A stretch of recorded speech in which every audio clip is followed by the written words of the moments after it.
नमस्कार साथियों, स्वागत है आपका मेरे इस यूट्यूब चैनल में। तो हम कवर करने जा रहे हैं विजन आईएएस की मंथली मैगजीन मई 2023 की। तो कल में हमने पॉलिटी का एक सेक्शन कंप्लीट किया है। आज हम उसके आगे का सेक्शन कंप्लीट करेंगे।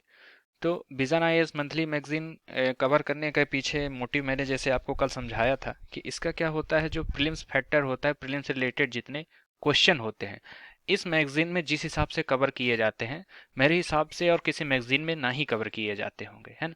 तो इसका जो प्रीलिम्स को लेके इसके जितने कॉन्सेप्ट होते हैं बहुत ही क्लियर होते हैं, मतलब एक एक बात को पकड़ के, मतलब जो जैसे हो रहा है पूरे महीने में, है ना, पूरा कॉन्सेप्ट, पॉलिटी, इंटरनेशनल न्यूज़, आपके सामाजिक न्याय के जिस हिसाब से भी होते हैं वो सारा ही कुछ ये कवर करता है। तो ये मैगजीन आपके प्रीलिम्स पॉइंट ऑफ व्यू से बहुत ही महत्वपूर्ण हो जाती हैं। तो इसी का मैं आपके लिए वीडियो लेक्चर लेके आया हूँ, क्योंकि ऐसा होता है कि कभी कभी जैसे बच्चे ले आ तो लेते हैं मतलब अपना ये मंथली मैगजीन पढ़ने के लिए, लेकिन उनके पास ऑलरेडी इतना ज़्यादा पढ़ने के लिए बर्डन हो जाता है कि मैगजीन पढ़ने का टाइम नहीं मिलता। तो इस वीडियो के माध्यम से आपको डबल फायदा होने वाला है कि आप देख के भी इसको समझ सकते हैं, और ना देख के, अगर आपको देखने की उतनी इच्छा नहीं है तो आप इसको सुन के भी समझ सकते हैं, क्योंकि मैंने ऐसा किया है कि एक एक पॉइंट को आपको समझाने का प्रयास किया है इस मैगजीन में जितना दिया है, और दूसरे हिसाब से और मैं जितना ऐड कर सकता हूँ वो भी मैं ऐड करके आपको बेसिक पॉइंट में क्लियर करने की कोशिश करूंगा। तो इस हिसाब से ये आपका आप विजन आईएएस की मंथली मैगजीन है जो मैंने मई 2023 की शुरू की है। कल में हमने पॉलिटी का, जैसे मैं बताया, पॉलिटी का खत्म कर चुका हूँ, आज दूसरा सेक्शन चालू करेंगे। तो चलिए शुरुआत करते हैं। तो ये आपके सामने इसकी विषय सूची दी हुई है ना। तो इसमें कल हमने इसका पॉलिटी एंड गवर्नेंस का इसका कंप्लीट किया है। आज हम देखेंगे इंटरनेशनल रिलेशन, है ना, क्योंकि वर्तमान समय में आप देखेंगे तो इंटरनेशनल जो अपना रिलेशन है, एक तरह से देख सकते हैं, वो बहुत ही महत्वपूर्ण होता जा रहा है। अपनी गवर्नमेंट ने जिस हिसाब से देश का नाम किया है पूरे विश्व में, तो इस हिसाब से हम देखेंगे अंतर्राष्ट्रीय में, जैसे पोखरण परीक्षण के बारे में देखेंगे जो आज से 25 साल पहले हुआ था, है ना, अटल बिहारी के शासनकाल में। संयुक्त राष्ट्र संघ के बारे में देखेंगे, यूनाइटेड नेशन, है ना, विश्व व्यापार संगठन, और ग्रुप ऑफ सेवन, ये जो है ना। तो इन सबको देखते हुए हम आगे बढ़ेंगे। और फिर दूसरा का होगा पश्चिमी एशिया की जितनी न्यूज़ हो गई, है ना, और भारत और प्रशांत द्वीप, इसके बारे में वर्तमान समय में ये बहुत ही ज़्यादा आपके चर्चा में भारत और प्रशांत द्वीप है। और संक्षिप्त सुर्खियों में जैसे हम क्या देख लेंगे इसमें, भारतीय यूरोपियन मुक्त बाजार संघ, EFTA जो हुआ था, है ना, व्यापार समझौता हुआ था, वो भी एक तरह से आपका इंटरनेशनल न्यूज़ में बहुत ही ज़्यादा जरूरी है। फिर उत्तरी अटलांटिक संघ, नाटो का ये पूरा मेंबर्स जो है वर्तमान समय में, जैसे आप देखेंगे कि आपके नाटो संघ जितने भी हैं, और यूक्रेन और रूस के कारण ये और ज़्यादा न्यूज़ में है। इसराइल फिलिस्तीन संघर्ष, है ना, अग्रिम नोटिस जो है, एडवांस नोटिस क्या है, बिजनेस रेडी मीडिया, है ना, ये परियोजना जो चालू की गई है, इससे रिलेटेड जितने भी कॉन्सेप्ट होंगे तो आपको समझाया जाएगा। एशिया और प्रशांत क्षेत्र में जलवायु के लिए जो वित्त सुविधा दी गई है, किस हिसाब से है, कितनी सुविधाएं दी गई है, उनका चर्चा करेंगे। और विश्व बैंक के अध्यक्ष, जो ये विश्व बैंक के अध्यक्ष के बारे में जो बने हैं या फिर जो हैं, उनके बारे में आपको पूरी चर्चा यहाँ दी जाएगी। और इसके साथ ही अब वाशिंगटन घोषणा देखेंगे, है ना हम। फिर अंतर्राष्ट्रीय प्रवासन संगठन, और छठा अंतर्राष्ट्रीय हिंद महासागर सम्मेलन, और इससे क्या लिखा है, silk worm इंटिंग strategy, silk worm. तो इस तरह से ये अपना आपका इंटरनेशनल न्यूज़ हो जाएगा। मैं आपके लिए मैं सोच रहा था कि एक ही बार में सारा कुछ क्लियर करूं, पर बात ये हो जाती है कि आपको बारीक से क्लियर करना है ना, और टॉपिक का बैकग्राउंड भी आपको समझाना होता है, कुछ चीज़ें अपने हिसाब से ऐड भी करनी होती है, तो सेशन ज़्यादा लंबा हो जाएगा और आप लोगों को उतना फायदा नहीं मिल पाएंगे। इसलिए मैं क्या किया हूँ कि एक एक चैप्टर यानी टॉपिक के हिसाब से आपको पूरा क्लियर करते हुए कोशिश करूंगा पढ़ाने। तो चलिए शुरू करते हैं। तो ये आपका अंतर्राष्ट्रीय संबंध हो गया, है ना। तो इसको देखेंगे। तो इसमें आपका पहले लिया है पोखरण परीक्षण के 25 वर्ष, है ना। आपके पोखरण परीक्षण जो हुआ था उसके आज से ये 25 वर्ष कंप्लीट हो गए। तो इसके बारे में जो आपके लिए न्यूज़ दी है, जैसे क्या है कि भारत ने 11 मई 2023 को पोखरण परमाणु परीक्षण की 25वीं वर्षगांठ मनाई है ना। तो ये आपकी जो पोखरण की 25वीं वर्षगांठ है, इसमें क्या हुआ था कि जो पोखरण के बारे में हम देखेंगे कि पहले जो परीक्षण हुए थे उसमें पोखरण 1 और पोखरण 2 परीक्षणों के बारे में आपको जानकारी दी गई इसमें। जैसे 11 मई 1998 को भारत ने 3 परमाणु बमों का सफलतापूर्वक परीक्षण किया था और स्वयं को परमाणु हथियार वाला देश घोषित किया था, है ना। विश्व संगठन, विश्व में आप अपने आप को परमाणु संगठन का एक तरह से हथियार रखने वाला देश घोषित किया, है ना। तो 11 मई 1998 को हुए परमाणु परीक्षण में एक विखंडन उपकरण और एक थर्मोन्यूक्लियर डिवाइस और एक 0.2 सब किलो टन का डिवाइस शामिल था। इन सब के माध्यम से पोखरण परीक्षण को अंजाम दिया गया था। और 13 मई 1998 को 2 परमाणु बम का परीक्षण किया था। पहला किसमें किया गया था 11 मई को, और दूसरा जो किया गया था उसके ठीक 2 दिन बाद 13 मई को। तो इस तकनीक सामरिक क्षमता से उपेक्षित उपलब्ध स्तर प्राप्त करने के लिए भारत ने परमाणु परीक्षण नहीं करने की घोषणा की। मतलब जब अपने आप को उसने समझ लिया कि हाँ इतना कर सकते, तो इससे आगे उसने ना करने की घोषणा की। और जो परमाणु परीक्षण किया गया था उस ऑपरेशन का नाम रखा गया था ऑपरेशन शक्ति। यह क्या होता है, एक बहुत ही मतलब खास न्यूज हो सकती है, क्योंकि अभी जो बनाया गया है ना, उसके हिसाब से ये आपके लिए प्रिलिम्स फैक्टर में ये आपके लिए क्वेश्चन पूछा जा सकता है। यह भारत का दूसरा परमाणु परीक्षण था। भारत ने अपना पहला परमाणु परीक्षण कब किया था? पहला परमाणु परीक्षण 18 में 1974 को पोखरण में ही किया था। मतलब दोनों ही परमाणु परीक्षण पोखरण में ही किए गए थे। इस कोड उस जो किया गया था उसका नाम लिखा गया था ऑपरेशन इस्माइल बुद्धा। मतलब उस टाइम पे जो 1974 में आपका जो परमाणु परीक्षण किया गया था उसमें लिखा गया था ऑपरेशन इस्माइल बुद्धा। क्यों? क्योंकि यह परमाणु परीक्षण बुद्ध जयंती के दिन किया गया था, तो इसके कारण इसका नाम रखा गया था इस्माइलिंग बुद्धा।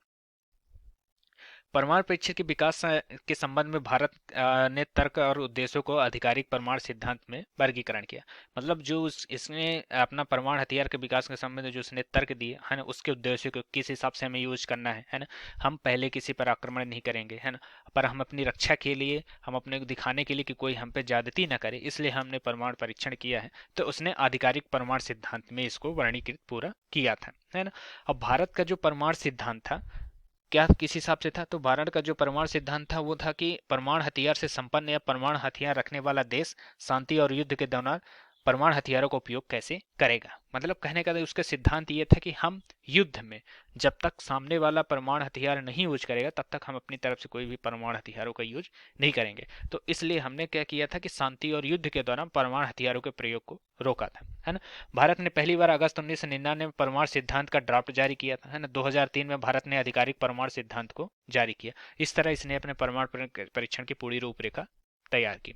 हम थोड़ा सा इसके पहले ये देख लेते हैं कि भारत ने 1998 में परमाणु हथियारों के परीक्षण के विकल्प क्यों चुना। मतलब ऐसी क्या परिस्थिति आ गई थी, किन वजहों से कि 1998 हमें परमाणु परीक्षण करने पड़े दोबारा से।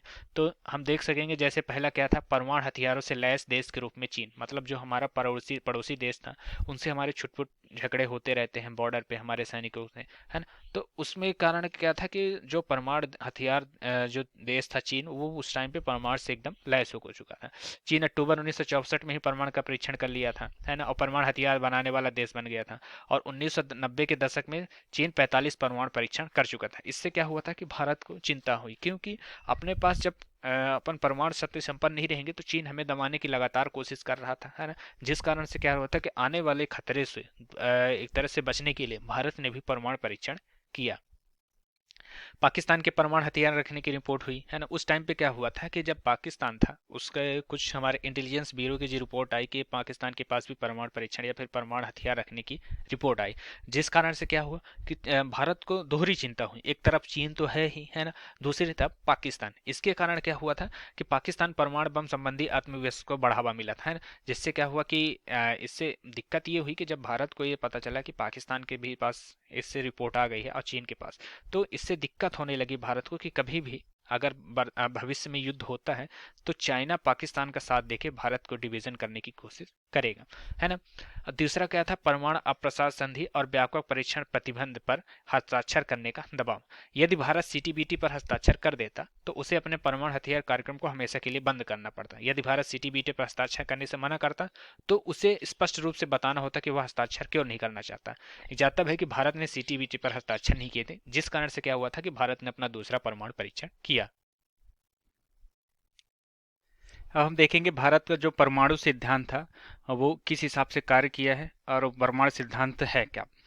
तो पहला इसमें दिया गया है क्रेडिबल मिनिमम डिटरेंस, है ना। इसके लिए क्या था, परमाणु हथियार बनाना और रखना था। सरल शब्दों में परमाणु भयादोहन, है ना, के लिए भरोसेमंद तरीके से और न्यूनतम मात्रा में परमाणु हथियारों का निर्माण करना या अपने पास बनाए रखना।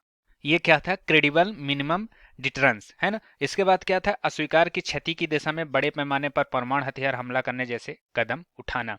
परमाणु हथियार नहीं रखने वाले देशों के खिलाफ परमाणु हथियारों का इस्तेमाल नहीं करना, यह भारत का परमाणु सिद्धांत था, जिसका उसने बाद में उसको ड्राफ्ट तैयार करके इसको रिलीज किया था। परमाणु और मिसाइल सामग्रियों एवं प्रौद्योगिकियों को, है ना, निर्यात पर सख्त नियंत्रण करना, मतलब परमाणु से जितने जितने परमाणु से जुड़े जितने भी जानकारी हो गई, है ना, उसकी मिसाइल हो गई, सामग्री हो गई, उनको निर्यात पर सख्त नियंत्रण, मतलब उसको कहीं भी बेचना या देना नहीं है ना। तथा परमाणु परीक्षणों पर स्वैच्छिक रोक लगाना, दोबारा से परमाणु परीक्षण पर रोक लगा दी जाएगी। और उसके बाद क्या दिया गया था, नो फर्स्ट यूज, मतलब पहले हम इसका यूज नहीं करेंगे। इसका असर क्या था, भारत किसी भी देश में सबसे पहले परमाणु हथियार का हमला नहीं करेगा जब तक भारत के किसी भाग पर या किसी विश्व के किसी भी कोने पर भारतीय बलों पर, मतलब कहीं भी भारतीय लोग हैं, भारतीय बल हैं, है ना, से उनके सैनिक हैं, उन पर अगर परमाणु हमला होता है तो जवाबी कार्यवाही के रूप में परमाणु हथियारों का इस्तेमाल किया जाएगा।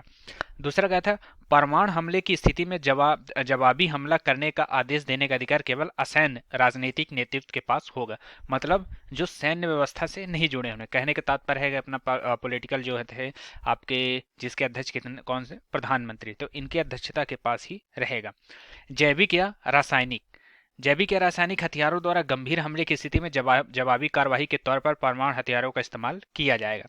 और क्या था, लास्ट सबसे क्या था, वैश्विक स्तर पर सत्यापन योग तथा गैर भेदभावपूर्ण परमाणु निरस्त्रीकरण के जरिए परमाणु हथियार मुक्त विश्व और लक्ष्य के लिए प्रतिबद्ध बने रहना, ये था भारत का परमाणु सिद्धांत। क्या हमें नो फर्स्ट यूज नीति को संशोधित करने की आवश्यकता है, क्योंकि वर्तमान में क्या होता है कि इतना ज़्यादा दबाव डाला जा रहा है, तो क्या हम इसे एक तरह से कह सकते हैं कि संशोधित कर सकते हैं। ये उतना आपके लिए ज़रूरी नहीं है, पर क्या बात है कि बात यह है कि आपके लिए मतलब एक तरह से जानकारी में होना ज़रूरी है कि अगर ऐसा क्वेश्चन आ जाए आपके लिए मेंस के हिसाब से भी ये थोड़ा सही भी है।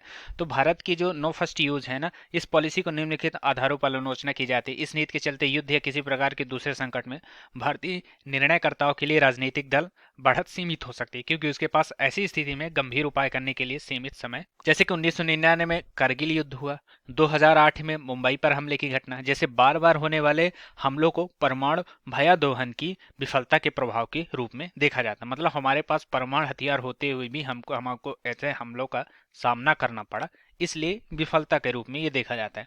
भारत के पड़ोसी देशों सहित अन्य परमाणु हथियार संपन्न देश अपने शाखागार का विस्तार और आक्रामक एवं रक्षात्मक क्षमता का निर्माण कर रहे हैं, जैसे सामरिक परमाणु हथियार विकसित करना। हाँ, इस तरह के क्या हो रहा है कि अपने पड़ोसी देशों से अपने रक्षा के उपाय के लिए ऐसे कार्य किया जा रहा है। लेकिन Bharat no first use policy के तहत और ज्यादा परमाणु हथियार का कोई ऐसा शस्त्रागार बढ़ाने की सोच नहीं रहा। नो फर्स्ट यूज के पक्ष में तर्क, मतलब क्यों हमने ये जो हमने नो फर्स्ट यूज का जो तर्क दिया है वो किस हिसाब से सही हो सकता है। इसमें क्या होता है, अग्र सक्रियता रोकती है ना, इसके प्रभाव में न चाहते हुए भारतीय निर्णयकर्ताओं के खुद पर युद्ध की तनावपूर्ण स्थिति में परमाणु हथियारों के पहले इस्तेमाल की एक दबावपूर्ण स्थिति बनाती है ना, क्योंकि जिन्होंने भी ये नो फर्स्ट यूज पॉलिसी का समर्थन किया फिर बनाया, तो उनके हिसाब से ये बात सही है, क्योंकि अगर एक बार आप परमाणु हथियार यूज कर लेते हैं तो वो जगह कई वर्षों के लिए वीरान हो जाती है। तो इस वजह में नो फर्स्ट यूज पॉलिसी एक तरह से सही है। और दूसरा क्या है, भारत को परमाणु हथियारों को हेयर ट्रिगर अलर्ट पर तैनात करने हेतु तकनीकी रूप में एडवांस परमाणु क्षमता का निर्माण करने से बचने की मदद करती है। और इस स्थिति में क्या होता है, परमाणु हथियारों का रखरखाव वित्तीय रूप से महंगा हो जाता है। इसलिए नो फर्स्ट यूज पॉलिसी का अगर आप उपयोग करते हैं तो फिर आपके पास दूसरा फायदा ये रहेगा कि आप ज़्यादा और परमाणु हथियारों का विकास नहीं करेंगे, जिससे क्या रहेगा, धन की बचत भी होगी और वित्तीय रूप से ये महंगा जो होता है उससे आपको नहीं उबरना पड़ेगा। हेयर ट्रिगर अलर्ट क्या होता है, यह एक अमेरिकी सैन्य नीति है जो 10 मिनट के अंदर परमाणु हथियार लॉन्च करने में सक्षम बनाता है। यह नीति भारत विरोधी देशों और साथ ही विश्व के अन्य देशों में परमाणु संयम का भी संदेश देती है, क्योंकि इस नीति से विश्व में स्थिरता सुनिश्चित करने में मदद करती है। पारंपरिक हमलों और घुसपैठ में पारंपरिक स्तर पर ही निपटा जा सकता है। कहने का तात्पर्य ऐसा है कि अगर पारंपरिक हमले जो होते हैं, मतलब जो सीधा युद्ध नहीं हो रहा है, घुसपैठ के तरीके से जो युद्ध हो रहा है, तो उनको उसी हिसाब से निपटा जाए, उनमें परमाणु हथियारों का यूज न किया जाए, जिससे क्या रहे कि अपने एक तरह से सुरक्षा भी बनी रहे। उदाहरण के लिए जैसे 2016 में पाकिस्तान अधिकृत कश्मीर द्वारा सर्जिकल स्ट्राइक की गई थी, उसमें 2019 में बालाकोट में एयर स्ट्राइक की गई थी, तो इस हिसाब से उसको उसी हिसाब से निपटा जाए जिस हिसाब से और पाकिस्तान में एक तरह से युद्ध करने के लिए भारत में आते हैं, तो उसी हिसाब से निपटा जाए, डायरेक्ट एक तरह से आप परमाणु हमलों का उपयोग न किया जाए।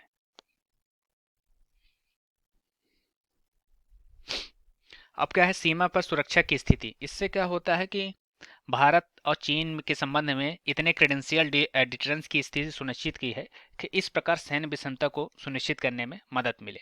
भारत विश्व की प्रमुख सैन्य शक्ति बन गया है ना। इससे क्या है कि इस समूह में सामरिक परमाणु त्रय की क्षमता है। परमाणु त्रय का अर्थ है भूमि, वायु और समुद्र से परमाणु हथियार को लॉन्च करने के लिए हमारे पास सुविधा है। भारत में भी इस क्षमता से युक्त है। भविष्य के लिए ऊर्जा सुरक्षा, भारत ने 1998 और 99 के दौरान 2225 मेगावाट की परमाणु ऊर्जा उत्पादन की क्षमता स्थापित की थी। वर्तमान में यह 205% बढ़कर 6780 मेगावाट हो गई है। भारत राज्य अमेरिका संयुक्त राज्य अमेरिका के संबंधों में बदलाव, परीक्षण के बाद 21वीं सदी की शुरुआत में यूएसए एवं पश्चिम के साथ भारत के संबंध मजबूत होने लगे, क्योंकि हम भी परमाणु शक्ति संपन्न हो गए और जो अपनी सैन्य क्षमता थी वो धीरे धीरे एक तरह से सैन्य शक्तियों के एक शक्तिशाली समूह के हिस्से हो गए। तो यूएसए और पश्चिमी देशों के साथ भारत के संबंध मजबूत होने लगे। वर्ष 2008 में भारत यूएसए असैन्य परमाणु समझौता हुआ। इसी के साथ भारत एक वास्तविक परमाणु शक्ति संपन्न देश भी बन गया। तो ये जो देखा जा रहा है इसके कारण क्या है, भारत की स्थिति भी मजबूत हुई है। साथ ही साथ नो फर्स्ट यूज पॉलिसी का जो समर्थन कर रहे हैं उससे कह रहा है कि देश में एक संदेश भी जान रहा है शांति का विश्व में। तो इस तरह से भारत को कई तरीकों से फायदा भी हुआ है। और क्या है कि तकनीकी क्षमता की ओर बढ़ना है ना। सबसे महत्वपूर्ण उपलब्धि क्या हुई है, अंतर्राष्ट्रीय प्रौद्योगिकी तक पहुंच में संबंध रही है। उदाहरण के लिए जैसे यूएसए के साथ अब हमारे पास एक उच्च तकनीकी रक्षा सहयोग भी है जिसे NSSP कहा जाता है ना। भारत और राष्ट्रीय गौरव की धारणा भी है अपने पास, है ना। पर इस परीक्षण में न केवल भारत को उसकी वैज्ञानिक क्षमताओं की साबित करने में मदद की, बल्कि देश को विश्व के प्रमुख सैन्य शक्तियों में भी शामिल किया है।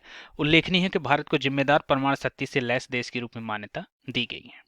तो इस तरह से ये अपना परमाणु शक्ति संपन्न हो गए। अब हम जैसे देखेंगे कि ये जो बहुत ही खूबसूरती से इसको इसमें दिखाया गया है, परमाणु क्षेत्र के संबंध में भारत के समक्ष चुनौतियां, है ना। तो ये अपने पास क्या दिखाया जा रहा है कि इसको जिस हिसाब से बनाया गया है, अगर आप एक बार ध्यान से देखें तो इस तरह के जो माइंड मैप इसमें दिखाए जाते हैं।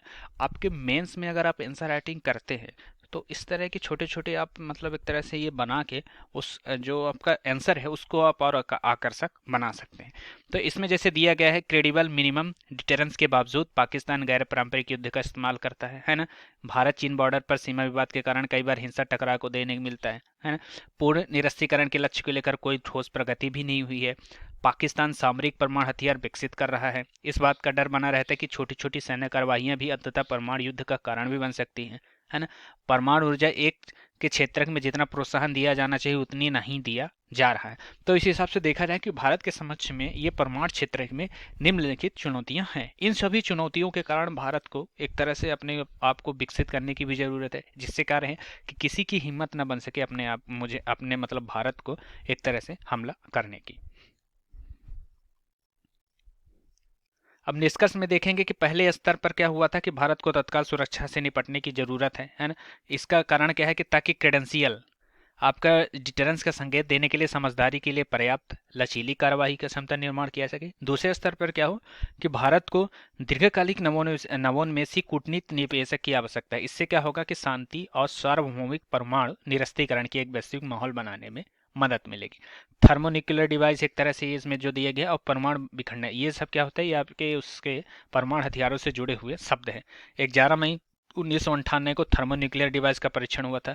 यह एडवांस डिजाइन युक्त 2 चरणों वाला एक उपकरण। इसके पहले चरण में क्या हुआ था, फ्यूजन बूस्टेड फिजन ट्रिगर, और दूसरे चरण में फ्यूजन का इस्तेमाल हुआ था। परमाणु बमों के विपरीत थर्मोन्यूक्लियर हथियार विस्फोट करने के लिए परमाणु विखंडन और परमाणु संलयन दोनों का उपयोग करते हैं, है ना।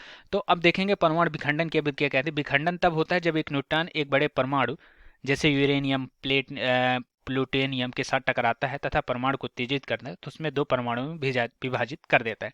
जब प्रत्येक परमाणु विभाजित होता है तो अत्यधिक प्रलयकारी मात्रा में ऊर्जा मुक्त होती है। ये सब आपके जो टर्म्स हैं ये आपके परमाणु ऊर्जा से संबंधित टर्म्स हैं। अब परमाणु संलयन अभिक्रिया दी गई है ना।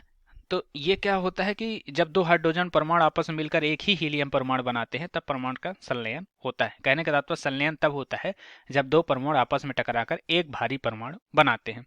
यह वही प्रक्रिया है जो सूर्य को शक्ति प्रदान करती है, भारी मात्रा में ऊर्जा पैदा कर। इससे विखंडन से कई गुना ऊर्जा पैदा होती है। ये आपके चित्र के माध्यम से ये बताया गया संलयन अभिक्रिया क्या है, जिसमें न्यूट्रॉन ऊर्जा संलयन का होता है ना।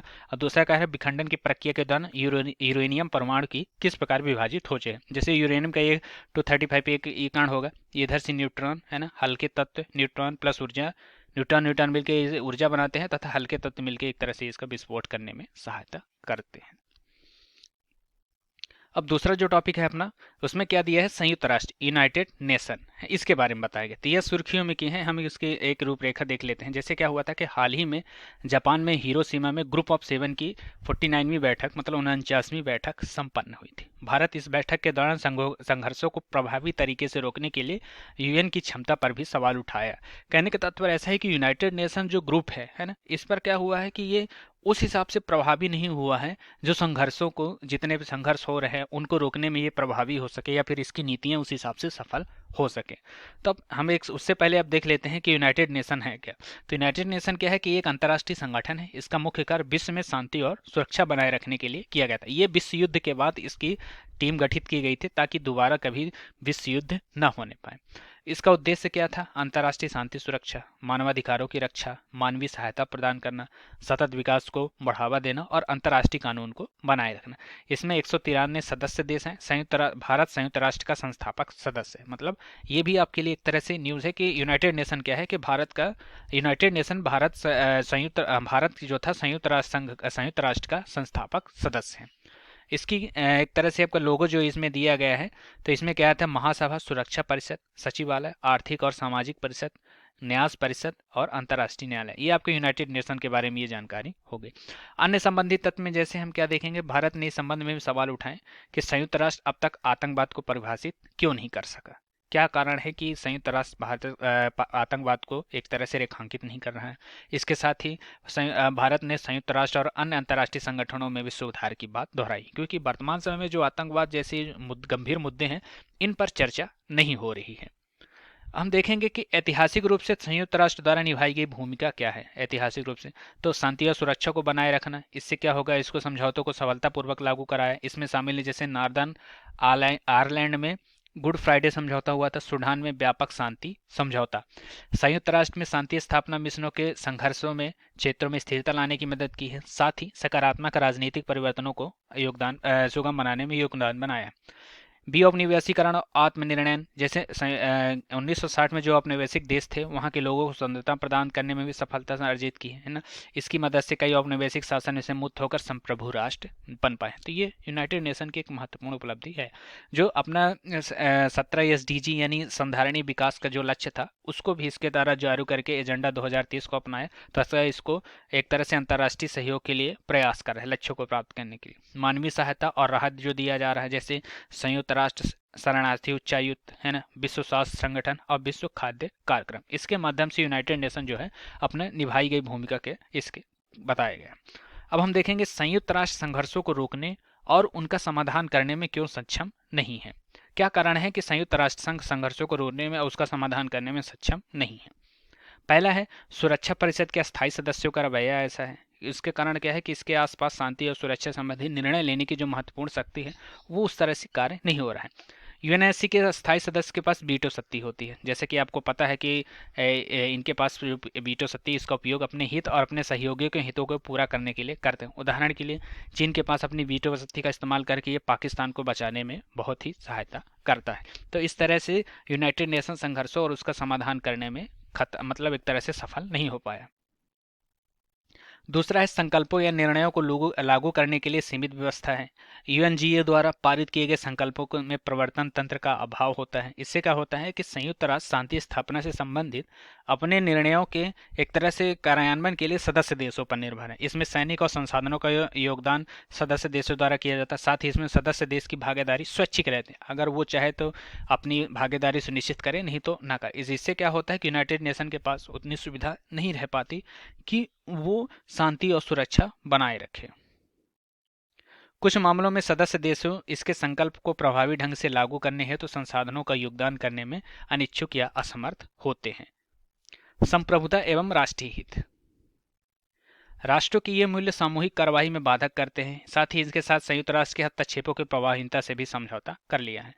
जटिलता और विभाजन, कई हितधारकों की भागीदारी, उनके हितों के कारण संयुक्त राष्ट्र के लिए ऐसा समाधान प्रदान करना मुश्किल हो जाता है जो सभी के लिए स्वीकार्य हो। कहने का तात्पर्य कि ऐसे समाधान जिसके द्वारा शांति सुरक्षा लाई जा सकती है, लेकिन क्या होता है कि वीटो शक्ति का इस्तेमाल करके प्रमुख देश अपनी भागीदारियों को एक तरह से पीछे हट जाते हैं अपनी भागीदारियों से, जिससे क्या होता है कि संयुक्त राष्ट्र संघ द्वारा कई मामलों में हस्तक्षेप की नीति अपना ली जाती है। अब इसको हम देखेंगे वैश्विक संघर्षों के हल करने में भारत की क्या भूमिका रही। मध्यस्थता और कूटनीति, भारत ने क्या किया था कि वार्ता को बढ़ावा देने और शांतिपूर्ण प्रस्तावों को प्रोत्साहित करने में, सुलह कराने में बल देता है। दूसरा क्या है, गुट निरपेक्ष आंदोलन, जो नाम आंदोलन हुआ था, है ना। भारत नाम का संस्थापक सदस्य है ना। यह अन्य देशों के मामलों में संप्रभुता, आत्मनिर्णय और गैर हस्तक्षेप की नीति पर जोर देता है। विकास में सहयोग, इससे क्या होगा कि विकास संघर्षों वैश्विक संघर्षों का समाधान के लिए भारत दृष्टिकोण विकास की सहायता पर भी बल देता है। उदाहरण के लिए अफगानिस्तान के लोगों के लिए विकास की एक तरह सहायता आदि, आतंकवादी रोधी प्रयास किया गया अपने द्वारा, और शांति स्थापना मिशन, भारतीय शांति रक्षक सैनिकों ने Lebanon, Congo, South Sudan, Haiti आवाद देशों में स्थिरता बनाए रखने के लिए नागरिकों की रक्षा करने और शांति प्रक्रियाओं को बढ़ाना देने में बहुत ही महत्वपूर्ण भूमिका निभाई है। और इसमें और लास्ट क्या दिया है कि संघर्ष आमतौर पर राजनीतिक, आर्थिक, सामाजिक और धार्मिक कारकों से गहराई से जुड़ा होता है। इसके परिणाम स्वरूप क्या होता है, इनकी समग्रता से समाधान करना कठिन हो जाता है। और यूनाइटेड नेशन के पास वित्तीय संसाधनों की कमी है। इसके कारण क्या होता है कि वो अपने पहलों को लागू करने के लिए संघर्षों और आतंकवाद से प्रभावित देशों को पर्याप्त सहायता प्रदान करने में अक्षमता जाहिर करता है, जिससे क्या होता है कि जो अपना संयुक्त राष्ट्र संघ है वो संघर्षों को रोकने में और एक तरह से समझौता कराने में असफल रह जाता है। संयुक्त राष्ट्र और अधिक प्रभावी कैसे हो सकता है, मतलब कहने का तात्पर्य ऐसा है, ये तो हमने देख लिया कि किन कारणों से संयुक्त राष्ट्र संघ अपनी योजनाएं लागू नहीं करा पाता है, संघर्षों को विराम नहीं दिला पाता है। अब हम देखना है कि ऐसे क्या कर सकते हैं जिससे संयुक्त राष्ट्र और अधिक प्रभावी हो सकता है। जिसमें से पहला है संघर्ष निवारक प्रयासों को मजबूत करना। इसके लिए निवारक कूटनीति का, प्रिवेंटिव डिप्लोमेसी पर जोर दिया जाना चाहिए। यूएनएससी में सुधार करना, एशियाई और अफ्रीकी देशों के प्रतिनिधित्व को भी स्वीकार करना चाहिए, जिससे क्या रहेगा कि वीटो शक्ति का जो प्रभाव 5 देश दिखाते हैं उनसे उतना ना हो पाएगा। शांति स्थापना मिशनों में सुधार कर सकते हैं। क्षेत्रीय संगठनों के साथ सहयोग का बढ़ावा दे सकते हैं। इसके कैसे कह सकते हैं कि क्षेत्रीय संगठनों को कम करने के लिए संयुक्त राष्ट्र की क्षमता में वृद्धि कर सकते हैं। ऐसे प्रमुख संगठन जैसे अफ्रीकी संघ, यूरोपीय संघ तथा आसियान, ये क्या कर सकते हैं कि संयुक्त राष्ट्र को और अधिक प्रभावी बनाने में योगदान दे सकते हैं। संघर्ष के मूल कारणों का पता लगाना कि ऐसे कौन से कारण हैं जिनके कारण संघर्ष विराम नहीं हो पा रहा है या फिर संघर्ष चालू हुआ है। तो इन सभी कारणों से क्या होगा कि आप एक तरह से संयुक्त राष्ट्र संघ को प्रभावी बनाने में योगदान दे सकते हैं। पर्याप्त संसाधन जुटा के, इससे क्या होगा, वित्तीय प्रतिबद्धताओं को पूरा करना चाहिए। साथ ही दीर्घकालीन शांति की स्थापना के लिए शुरू की गई पहलों का समर्थन करने के लिए शांति स्थापना और निवारण जैसे वैकल्पिक वित्त पोषण गठन करने चाहिए। निष्कर्ष में जैसे देखेंगे कि संयुक्त राष्ट्र दुनिया का सबसे बड़ा बहुपक्षीय संगठन है। इसने दुनिया भर में संघर्ष को रोकने तथा उनका समाधान करने में पर्याप्त क्षमता है। हालांकि क्या होता है कि इनकी क्षमताओं का सक्रिय तरीके से उपयोग करने की आवश्यकता है। साथ ही इसे और अधिक प्रभावी बनाने के लिए संयुक्त राष्ट्र में सुरक्षा करना समय की मांग है। जो हमारा आज का तीसरा टॉपिक है, विश्व व्यापार संगठन। इसमें क्या है कि भारत ने इस सुर्खियों में क्यों है, इसकी क्या वजह है कि भारत ने क्या किया था कि एक अपनी अपीली निकाय के खिलाफ, मतलब विश्व व्यापार संगठन में एक अपनी अपील दायर की थी, जिसमें क्या कहा गया था कि भारत ने अपनी सूचना प्रौद्योगिकी समझौते के तहत अपनी जीरो टैरिफ प्रतिबद्धता का उल्लंघन किया है ना। ये अपीली निकाय क्या होता है, अपीली निकाय जो होता है WTO का सर्वोच्च निर्णयकारी प्राधिकरण है। और अब हम देखेंगे इससे अन्य संबंधित तथ्य क्या है इस मुद्दे से। तो WTA के अपीली निकाय के समक्ष दायर भारत की अपील को व्यर्थ का प्रयास माना जा रहा है। दरअसल WTO का अपीली निकाय वर्तमान में निष्क्रिय है, इसका ज़्यादा उतना एक तरह से कह सकते हैं कि कार्य नहीं कर रहा है। तो भारत ने क्या तर्क दिया कि ITA पर हस्ताक्षर करते समय स्मार्टफोन जैसे उत्पाद मौजूद नहीं थे। जब उसने उस टाइम पे इसका हस्ताक्षर किया था ITA पर, तो उस समय स्मार्टफोन जैसे उत्पाद मौजूद नहीं थे, इसलिए भारत ऐसी वस्तुओं पर प्रशुल्क को समाप्त करने के लिए बाध्य नहीं है। ITA में अत्याधुनिक तकनीक वाले उत्पाद शामिल हैं, जैसे कंप्यूटर, दूरसंचार उपकरण, अर्धचालक सॉफ्टवेयर आदि। हम देखेंगे WTO के प्रमुख समझौते, ये इसको जो ये आपने देखा यहाँ पर। तो इसमें पहला क्या है, कृषि संबंधी समझौता है ना। दूसरा क्या है आपका बौद्धिक संपदा अधिकारों के साथ व्यापार संबंधी पहलू पर समझौता है। तीसरा क्या है व्यापार के समक्ष तकनीकी बाधाओं से समझौता है।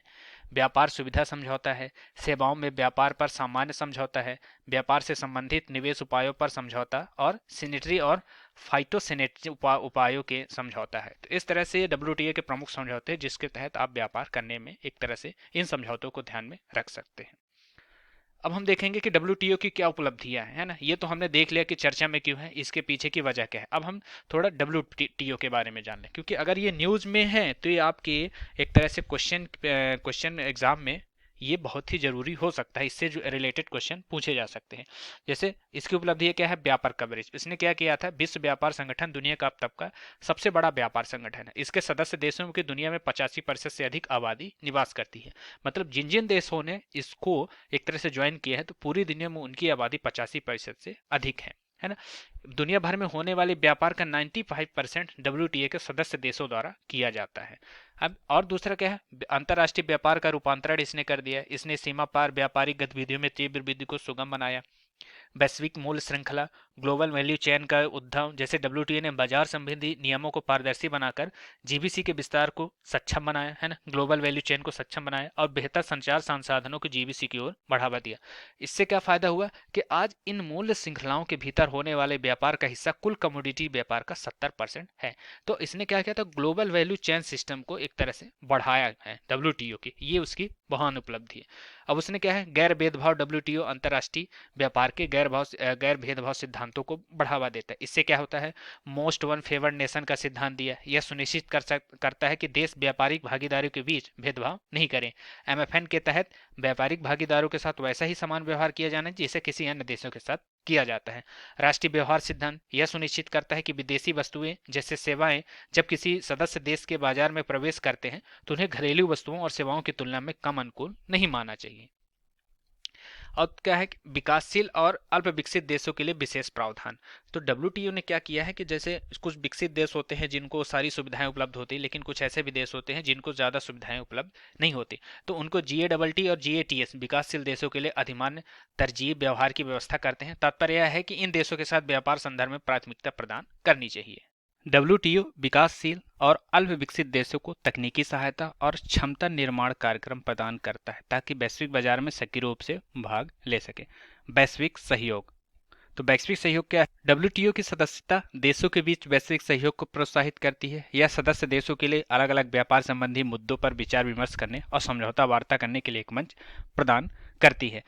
तो कहने का तात्पर्य ऐसा है कि इसमें डब्ल्यूटीओ क्या है कि एक विश्व व्यापार संगठन जो है ये बहुत ही बड़ी एक तरह से संस्था है। इससे क्या होता है कि जो इसके सदस्य देश हैं तो इनमें क्या रहता है कि आपस में वार्ता करने के एक अवसर मिल जाता है, जिससे क्या रहता है कि वो व्यापार संबंधित जुड़े मुद्दों पर चर्चा तो करते हैं तथा आर्थिक सहयोग, इसके अलावा आर्थिक सहयोग और अपने अन्य किसी मुद्दों पर भी चर्चाएं कर सकते हैं। जैसे इन मुद्दों में शामिल क्या है, कृषि, बौद्धिक संपदा, सेवाएं और निवेश। इन सभी चीज़ों पर भी ये एक तरह से समझौता वार्ता प्रदान करने के मंच प्रदान करती है। विवाद का समाधान भी हो जाता है। जैसे डब्ल्यूटीओ व्यापार विवाद का तंत्र बड़े पैमाने पर उपयोग किया जा रहा है। इन विवादों के प्रति एक तरफा प्रतिक्रिया से बचने में भी मदद मिलती है। तो इस तरह से डब्ल्यूटीओ एक तरह से बहुत बड़ा कार्य कर रहा है। अब डब्ल्यूटीओ से संबंधित समस्याएं, क्या मुद्दा है जिससे वो समस्या, समझौता वार्ता में गतिरोध, मतलब आम सहमत आधारित निर्णय लेने की प्रक्रिया के कारण समझौता वार्ता में गतिरोध हो जाता है। इससे कृषि सब्सिडी, बौद्धिक संपदा अधिकार और बाजार पहुंच जैसे महत्वपूर्ण मुद्दों पर सार्थक समझौता कर पाना बहुत ही मुश्किल हो जाता है। दूसरा क्या होता है, विकासशील देशों की चिंताएं। इन क्या है कि विकसित देश वार्ता में अपना प्रभाव बनाए रखते हैं क्योंकि उनका ज़्यादा शेयर होता है, वो ज़्यादा तरह से नीतियों का लाभ अपने अनुसार निर्मित कराते हैं। विकासशील देश अक्सर पूरी तरह से वार्ता प्रक्रिया में भाग लेने में संघर्ष करते रहते हैं। इससे क्या होता है, जटिल व्यापार नियमों और मानकों को लागू करने से, उनका अनुपालन करने से चुनौतियों का सामना करना पड़ता है। अब तीसरा क्या है, बढ़ता संरक्षणवाद और द्विपक्षीयवाद। इससे क्या होता है, हाल ही के वर्षों में संरक्षणवादी उपायों में वृद्धि होती है। जैसे इसके अतिरिक्त देश में द्विपक्षीय और क्षेत्रीय व्यापार समझौतों को अधिक महत्व देने लगे, जिससे क्या होता है कि डब्ल्यूटीओ के बहुपक्षीय फ्रेमवर्क की उपेक्षा हो रही है। और उभरते मुद्दे जैसे है, इसे चिंता व्यक्त की जा रही है कि डब्ल्यूटीओ के 21वीं सदी के व्यापार संगठन में कदम से कदम मिलाने में कामयाब नहीं हो रहा। ऐसा क्या होता है, इसके कारण है वो अपने आप को अपडेट नहीं कर रहा है। जो उसके नियम है, एक तरह से नियम, वो अपने आप को अपडेट नहीं, जिससे क्या हो रहा है कि विभिन्न देश जो होते हैं द्विपक्षीय समझौते वार्ता को ज़्यादा तरजीह दे रहे हैं। 1995 के बाद कई नए मुद्दे सामने आए, उदाहरण के लिए व्यापार और जलवायु परिवर्तन के बीच संबंध, सतत विकास लक्ष्य, लैंगिक मुद्दे, मानवाधिकार। इन सभी में क्या होता है कि डब्ल्यूटीओ अपने आप को समय के साथ लेके आगे बढ़ने में सक्षम नहीं हो पा रहा है। और क्या है, विकासशील देशों का देश का दर्जा, कुछ सदस्यों को स्वयं को विकासशील देश घोषित करने की पात्रता, इस तरह के विशेष और विभेदक व्यवहार के प्रावधानों से लाभ उठाने के संबंध में चिंता प्रकट की जाती है। जिससे क्या होता है, संकटगत विवाद निपटान, डब्ल्यूटीओ की जो विवाद निपटान प्रणाली होती है, इसमें संयुक्त राज्य अमेरिका में अपीलीय निकाय की नीतियों पर रोक लगा दें, जिससे क्या होता है कि डब्ल्यूटीओ जो दायित्वों का पालन करने में चुनौतियों का सामना करना पड़ रहा है उसको। अपर्याप्त निगरानी तंत्र, मतलब इसका एक और है कि पहचान करने और उसका प्रभावी समय पर समाधान करने में ये असमर्थ है, क्योंकि इसके पास डब्ल्यूटीओ के पास बहुपक्षीय समझौते के उल्लंघनों के एक तरह से जानकारी नहीं हो पाती। इनके पास उतने एक तरह से कह सकते हैं कि टेक्निक नहीं है या फिर टेक्नोलॉजी नहीं है जिनसे इन सभी मुद्दों को वो जान सके। जिससे क्या होता है, जो विकसित देश होते हैं वो अपने प्रभावी ढंग से अपनी बातों को, अपने नियमों को अपने हिसाब से वो मोड़ लेते हैं, जिससे विकासशील देश और छोटे देश उन पर बहुत ही भारी नुकसान हो जाता है। अब इसमें सुधार क्या किए जा सकते हैं, डब्ल्यूटीओ में सुधार के उपाय। तो इसमें क्या किया जाता है, जैसे विवाद निपटान तंत्र को कार्यशील बना सकते हैं, है ना। डब्ल्यूटीओ के नियमों का सतत प्रवर्तन सुनिश्चित करने में महत्वपूर्ण भूमिका निभाते हैं। इससे क्या होगा, सक्रिय करने के लिए गंभीर प्रयास करने चाहिए। वैधता बढ़ाने के लिए पारदर्शिता सुनिश्चित करना चाहिए। इससे अलग अलग गोपनीय तरीके से नीति नियम पर निर्णय बचाने से बचना चाहिए। इससे क्या होगा कि इस व्यवस्था से कई बार महत्वपूर्ण निर्णय लेने वाले सदस्यों की अपेक्षा हो जाती है। तो डब्ल्यूटीओ के नियमों की गुणवत्ता और वैधता में सुधार करने के लिए राष्ट्रीय व अंतर्राष्ट्रीय स्तर पर पारदर्शिता एक तरह से सुनिश्चित करनी चाहिए। पारदर्शिता इसलिए भी जरूरी है क्योंकि जब आप व्यापार कर रहे हैं एक देश से दूसरे देश में, तो जब आप नियमों में पारदर्शिता रखेंगे तो जो अल्प विकसित देश है उनको व्यापार करने में आसानी रहेगी, जिससे वो नियमों को आसानी से समझ सकेंगे। संस्थागत सुधार कर सकते हैं। डब्ल्यूटीओ की निर्णय लेने वाली प्रक्रिया के सुधार के लिए कुछ प्रस्तावों से एक कार्यकारी समिति के गठन की मांग की गई है। यह समिति डब्ल्यूटीओ की नेतृत्व की कमी को दूर करेगी और भविष्य में वार्ताओं के बारे में मार्गदर्शन भी प्रदान करेगी। अब इसके अलावा क्या है, मांगों को संतुलित करना, समस्याओं को व्यक्त करने के लिए अवसर प्रदान करना, है ना। ऐसे सभी मुद्दे हैं जिनके द्वारा डब्ल्यूटीओ में सुधार किए जा सकते हैं। अब क्या है कि डब्ल्यूटीओ के सचिवालय की भूमिका को बढ़ा देना चाहिए। इससे क्या होगा, एजेंडा निर्धारक के रूप में कार्य करने की भूमिका भी की जानी चाहिए, है ना। और विकासशील देशों को बेहतर तकनीकी सहायता प्रदान करना तथा उनकी पूर्ण भागीदारी को सुनिश्चित भी करना चाहिए।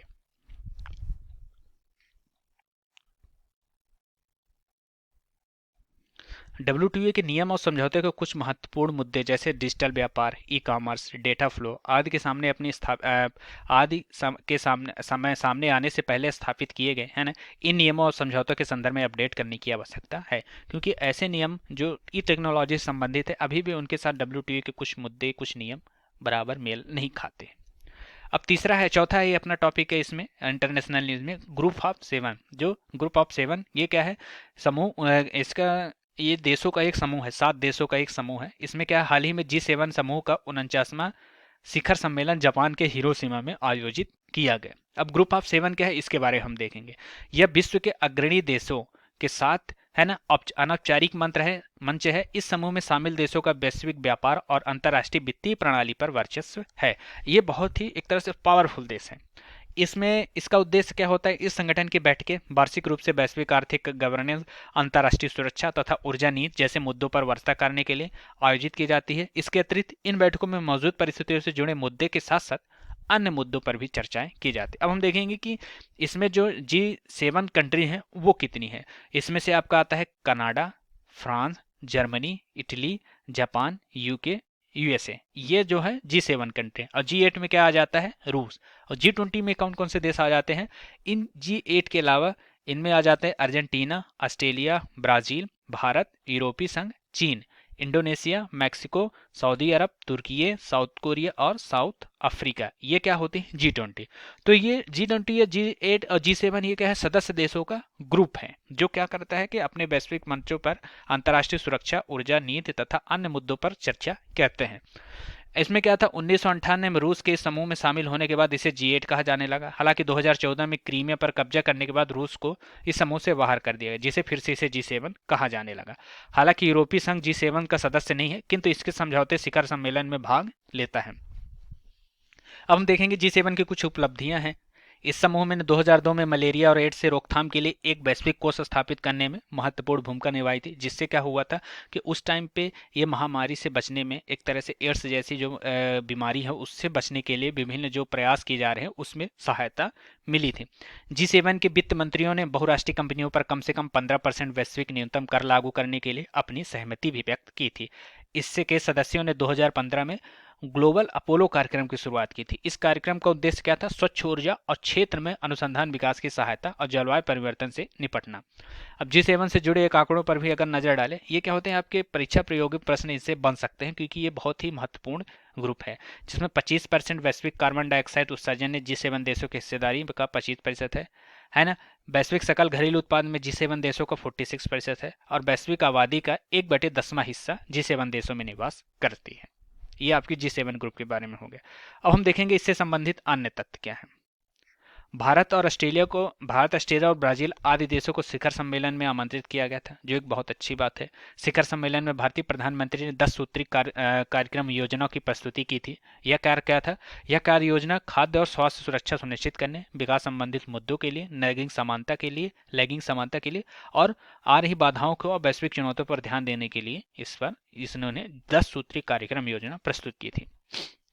ये 10 सूत्री कार्यक्रम योजना क्या थे? एक समावेशी खाद्य प्रणाली का निर्माण करना, जो सर्वाधिक सुभेद लोगों की रक्षा करे, वैश्विक आपूर्ति श्रृंखला पर गैर राजनीतिकरण करना, है ना, ऊर्जा उर्वरकों का एक वैकल्पिक मॉडल विकसित करना, खाद्य सुरक्षा को मजबूत करना, ग्लोबल साउथ की जरूरतों को पूरा करना, समग्र स्वास्थ्य देखभाल, भोजन और मोटे अनाज, लचीली स्वास्थ्य देखभाल प्रणाली, डिजिटल स्वास्थ्य देखभाल और स्वास्थ्य देखभाल पेशेवरों की मुक्त आवाजाही सुनिश्चित करना। अब देखेंगे शिखर सम्मेलन में मुख्य बिंदु पर एक नज़र। क्या हुआ था? आर्थिक लचीलापन और आर्थिक सुरक्षा। आर्थिक दबाव से निपटने के लिए एक समन्वय मंच स्थापित करने की सहमति व्यक्त की गई। यह मंच महत्वपूर्ण और उभरती प्रौद्योगिकी में व्यापार तथा आर्थिक निर्भरता को रणनीतिक हथियार के रूप में उपयोग करने के लिए प्रयास से निपटेगा। और क्या था कि सदस्य सम्मेलन शामिल देश चीन के साथ वाणिज्यिक संबंधों और जोखिमों को मुक्त करने के लिए सहमति व्यक्त की गई। आर्टिफिशियल इंटेलिजेंस के लिए मानक, विश्वसनीय एआई के लिए अंतर्राष्ट्रीय तकनीकी मानकों का विकास करने और उन्हें अपनाने हेतु कार्य योजना तैयार करने की सहमति व्यक्त की गई। जलवायु व ऊर्जा। सदस्यों ने 2050 तक नेट जीरो ऊर्जा उत्सर्जन को प्राप्त करने के लिए ग्लोबल वार्मिंग को 1.5 डिग्री सेल्सियस तक सीमित करने की प्रतिबद्धता प्रकट की। उन्होंने G7 स्वच्छ ऊर्जा का कार्य योजना की शुरुआत की, इसका समर्थन किया। इससे क्या होता है? इस बात पर जोर दिया जा सकता है कि व्यापार नीतियां नेट जीरो उत्सर्जन तक पहुंचने में मुख्य भूमिका निभाएंगी। इससे जुड़े और अन्य मुद्दों में देखेंगे वैश्विक खाद्य सुरक्षा लचीलापन। ये क्या होता है कि हिरोशिमा एक्शन स्टेटमेंट जारी किया गया था। इस एक्शन स्टेटमेंट का उद्देश्य क्या था कि विश्व में जो खाद्य संगठन का समाधान करना है, साथ ही साथ अधिक लचीली और संधारणीय समावेशी खाद्य प्रणाली को भी विकसित करना है। अब हम देखेंगे कि वर्तमान में भू राजनीति में G7 की प्रासंगिकता, मतलब G7 किस हिसाब से आज भी उपयोगी है या फिर इसकी कितनी एक तरह से उपयोगिता है। इसमें से पहला है आर्थिक शक्ति। इन सामूहिक आर्थिक शक्ति हैं, उन्हें वैश्विक आर्थिक नीतियों को आकार देने, वित्तीय नियमों का समन्वय करने तथा आर्थिक चुनौतियों जैसे व्यापार संतुलन, मुद्रा स्थिरता आदि से निपटने में सक्षम बनाती है। राजनीतिक, व्यापार और आर्थिक सहयोग, है ना, प्रतीकात्मक महत्व होता है। जैसे G7 ऐसे प्रभावशाली लोकतंत्र में एक चुनिंदा समूह का प्रतिनिधित्व करता है जिनके साझा मूल्य और हित है। वैश्विक मार्गदर्शन के लिए उदाहरण है, जैसे इसमें क्या होता है कि ये FATF जैसे अंतर्राष्ट्रीय वित्तीय संस्थानों के निर्माण में महत्वपूर्ण भूमिका निभाई है। G7 ज़्यादा प्रभावी क्यों नहीं है? मतलब इतना सब कुछ होने के बाद भी उसकी प्रभाविता उतनी क्यों नहीं है? इसके पीछे सबसे बड़ा कारण है सीमित प्रतिनिधित्व और प्रमुख देशों का सदस्य नहीं होना। इस संगठन में सीमित प्रतिनिधित्व है। यह कहकर आलोचना की जाती है कि यह वैश्विक आर्थिक और राजनीतिक परिदृश्य की विविधता को पर्याप्त रूप से समावेशित नहीं करता है। और दूसरा क्या है? चीन, भारत और ब्राजील, साउथ अफ्रीका जैसी उभरती अर्थव्यवस्थाओं को इसमें वैश्विक गवर्नेंस तथा निर्णय निर्माण प्रक्रियाओं में अधिक महत्व दिया जाना चाहिए। हितों में तालमेल नहीं है ना, अलग राष्ट्रीय हित, नीतिगत प्राथमिकता, ये दृष्टिकोण होते हैं जो G7 में आपस में ही करते हैं ना। इससे क्या होता है? इसमें असहमतियों को बढ़ावा मिल जाता है तथा एक संयुक्त मोर्चा बनाने में उनकी अक्षमता प्रभावित होती है।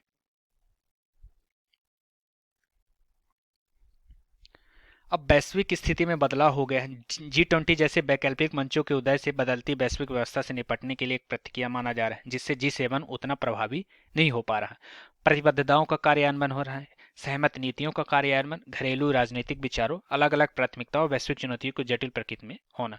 भारत और G7, इसमें क्या है कि भारत का G7 में शामिल होना या फिर G7 के किस हिसाब से भारत के लिए उपयोगी है, तो हम देखेंगे इसमें अवसर क्या है। G7 का विस्तार, इसके साथ क्या होगा कि G7 विस्तार के समय ऑस्ट्रेलिया और अन्य संभावित देशों के साथ भारत भी इसका सदस्य बन सकता है। ग्लोबल साउथ, इस वर्ष भारत वर्ष G20 का अध्यक्ष है। जैसे आपने देखा ही होगा, G7 अर्थव्यवस्थाओं ग्लोबल साउथ के साथ एक महत्वपूर्ण कड़ी के रूप में देखा जा रहा है।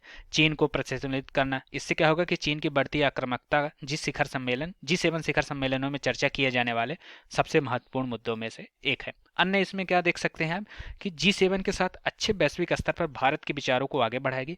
साथ ही इसमें यूएसए, फ्रांस जैसे सदस्य देशों के साथ द्विपक्षीय समझौतों की ओर मजबूत बनेगी। और चिंताएं क्या है कि विचारों में मतभेद हो सकता है। कहने का तात्पर्य ऐसा है कि G7 सभी देशों ने यूक्रेन पर हमला करने के लिए रूस के खिलाफ आवाज उठाई। हालांकि भारत इस रुख का कूटनीतिक कहने का तात्पर्य इस रुख कूटनीतिक रहा, मतलब उसने कोई भी प्रतिक्रिया नहीं दी। इसके अलावा WTO के G7 के अधिकतर देश विरोधी विचारधारा वाले हैं। उदाहरण के लिए वे खाद्य सब्सिडी का विरोध करते हैं, जबकि भारत खाद्य सब्सिडी का पक्षधर है। प्रतिबद्धता में देखेंगे कि वैश्विक अवसंरचना और निवेश के लिए साझेदारी जैसे अक्षांश लागू नहीं किया जा सकता। सुधार करने की अनिच्छा, वैश्विक संसाधनों और समूहों को प्रभावी उपयोग नहीं हो पा रहे हैं। तो ये भारत और G7 से जुड़े प्रमुख मुद्दे होंगे। अब हम इसका निष्कर्ष देखेंगे कि निष्कर्ष में क्या है कि G7 क्या है, बहुपक्षीय वैश्विक संगठन है जिसमें व्यापार संगठन, विश्व बैंक आदि के सबसे महत्वपूर्ण समूहों में से एक है। G7 के साथ एक घनिष्ठ सहयोग भारत के लिए फायदेमंद रहेगा। इससे क्या होगा कि भारत के लिए व्यापारिक मुद्दे भी आसानी से हो सकेंगे, द्विपक्षीय मुद्दे, साथ ही साथ जो अपने आर्थिक हित भी साधते हैं वो भी इससे फायदा मिलेगा। और दूसरा क्या है कि भविष्य में महामारियों से दुनिया को सुरक्षित बनाने और विश्वसनीय आपूर्ति श्रृंखलाओं को ठोस परिणामों में परिवर्तित करने में भारत की महत्वाकांक्षाओं की भी पूर्ति होगी। तो G7 इस हिसाब से भारत के लिए जरूरी भी है। अब ये हमारा टॉपिक कंप्लीट होता है। पांचवा आज का टॉपिक है ADB, India country partnership strategy 2023 से 2027। ये क्या है, इसकी सुर्खियों में रहने की वजह क्या है, ऐसा क्या है कि ये आजकल सुर्खियों में है। तो इसको हम देखेंगे कि एशियाई विकास बैंक की अवधि हेतु भारत के लिए एक नई कंट्री पार्टनरशिप स्ट्रेटजी शुरुआत की गई है। कंट्री पार्टनरशिप स्ट्रेटजी के मुख्य बिंदु पर एक नज़र जैसे हम डालेंगे तो ADB इंडिया क्या है कि CPS 2023-2027 एशिया विकास बैंक की स्ट्रेटजी 2030 की एक कार्य प्रणाली से संबंधित 7 प्राथमिकताओं को आगे बढ़ाएगी। और स्ट्रेटजी 2030 के तहत क्या होगा, ADB के निम्नलिखित उद्देश्य है, जैसे एशिया और प्रशांत क्षेत्र को समृद्ध, समावेशी, लचीला व संधारणीय बनाने में अपने विभाजन को विस्तार करना और चरम गरीबी के उन्मूलन संबंधी अपने प्रयासों को भी जानकारी रखना। अब हम इससे जुड़े थोड़ा इसमें शब्दावली दी गई, ये महत्वपूर्ण चीजें होती हैं जो कोष्टक में अलग से दी जाती, इसको जानना बहुत जरूरी। जैसे इसमें क्या है, कंट्री पार्टनरशिप स्ट्रेटजी CPS, इसका मतलब है ADB का मतलब क्या होता है कि प्राथमिक प्लेटफॉर्म है, यह देश स्तर पर विकास संबंधी परिणामों के लिए कार्यक्रमों को डिजाइन करता है। इससे पहले ADB ने भारत हेतु 2018-22 के लिए कंट्री पार्टनरशिप स्ट्रेटजी जारी किया था। तो ये जो है आपके लिए महत्वपूर्ण जानकारी हो सकती है। और क्या है कि लगातार साक्षाकरण व्यवस्था है। ADB इंडिया क्या है, कंट्री पार्टनरशिप स्ट्रेटजी की अवधि के दौरान समग्र ऋण पोर्टफोलियो के लिए घरेलू लागत समझाकरण को पैटर्न को 70/30 है, सॉरी 17:30 है। इस स्ट्रेटजी के 3 प्रमुख स्तंभ हैं। जैसे क्या होता है, पहला है संरचनात्मक बदलाव और रोजगार सृजन में तेजी लाना, निवेश को बढ़ावा देने हेतु लॉजिस्टिक उद्योग और शहरी क्षेत्रों में कौशल विकास के साथ एक मजबूती प्रदान करना, MSME को मजबूत करना, उन्हें वैश्विक मूल्य संघर्ष के खिलाफ एकीकृत करने से मदद करना और निजी क्षेत्र को प्रोत्साहित करने के लिए सरकारी क्षमता में वृद्धि करना। पर्यावरण अनुकूलन समृद्धि को बढ़ावा देना, इससे क्या होगा कि इससे स्वच्छ ऊर्जा अपनाने में परिवहन क्षेत्र के विकार्बनीकरण, चक्रीय अर्थव्यवस्था, भौतिक अवसंरचना की क्लाइमेट प्रूफिंग आदि में मदद मिलेगी। क्लाइमेट प्रूफिंग क्या होता है कि ये एक ऐसी प्रक्रिया है जो जलवायु परिवर्तन के समन और अनुकूल उपायों को अवसंरचनात्मक परियोजनाओं के विकास में एकीकृत करती है। तीसरा क्या है, इसके स्ट्रेटजी के 3 प्रमुख चरण में तीसरा है सामाजिक और आर्थिक समावेशन को मजबूत करना। तो ये क्या होता है, इसके लिए मानव पूंजी निर्माण में जीवन चक्र आधारित दृष्टिकोण को अपनाना है ना। इससे बुनियादी शहरी सेवाओं को एक बेहतर पहुंच सुनिश्चित हो सकेगी। सिंचाई के आधुनिकीकरण और बेहतर इनपुट्स जैसे रोग रहित गुणवत्तापूर्ण बीजों का उपयोग करने से कृषि उत्पादकता में वृद्धि होगी। तो ये स्ट्रेटजी के 3 प्रमुख स्तंभ हैं जिसके द्वारा ADB जैसे कंट्री पार्टनरशिप स्ट्रेटजी को एक तरह से मूर्ति रूप में दिया जा सकता है।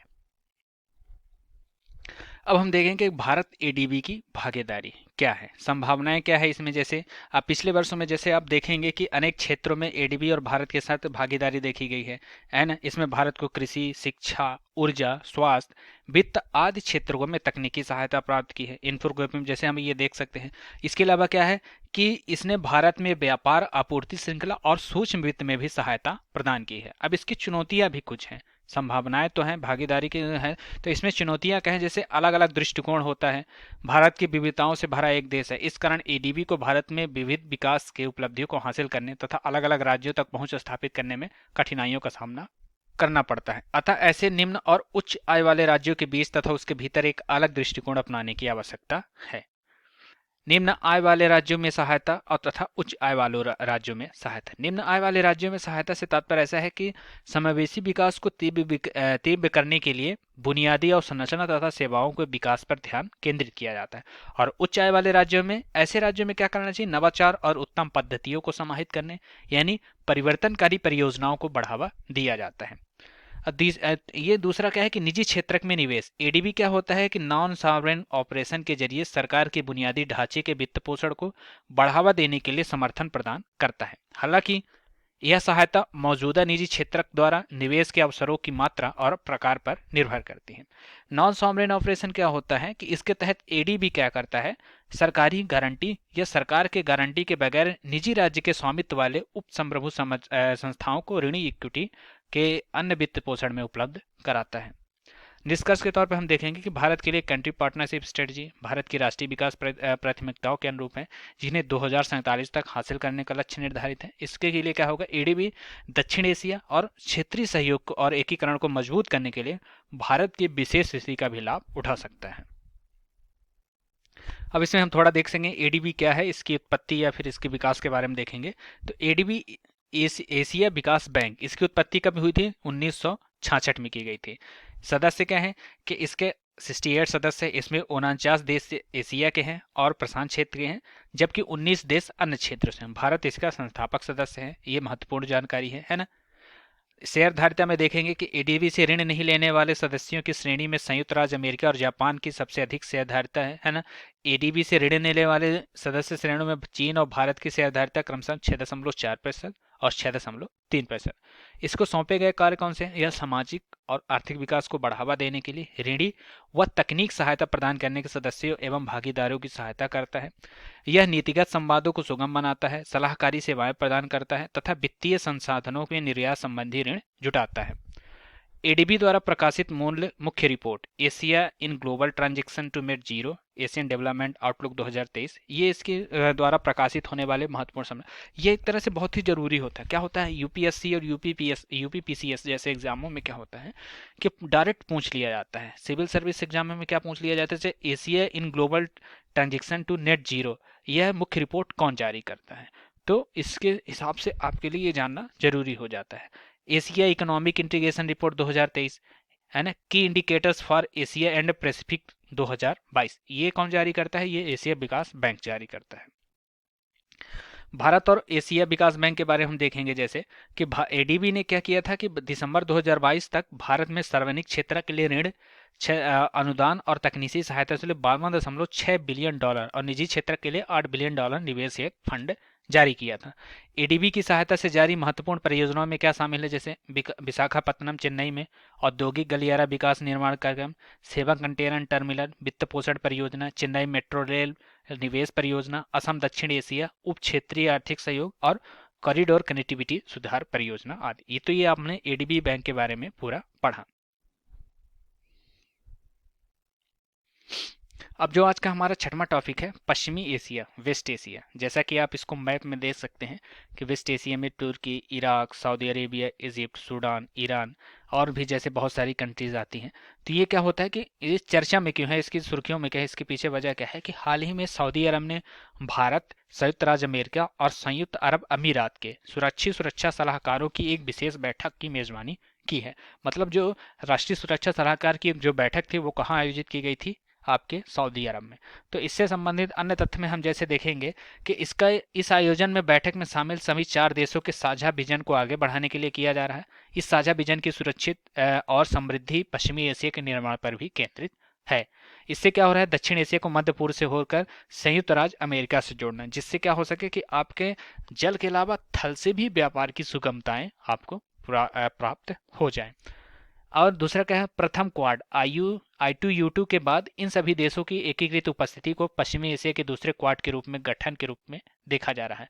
क्वाड I2U2 से तात्पर्य क्या होता है, भारत, इजराइल, संयुक्त राज्य अरब अमीरात और संयुक्त राज्य अमेरिका। जैसे आई से हो जाएगा I2 यानी इंडिया और इजराइल, U2 यानी यूनाइटेड अरब अमीरात और यूएसए। हालांकि क्या होता है, यह क्वाड भारत, अमेरिका और जापान, ऑस्ट्रेलिया वाले इंडो पैसिफिक क्वाड से अलग होगा। मतलब ये दूसरे तरह से क्वाड होगा ये।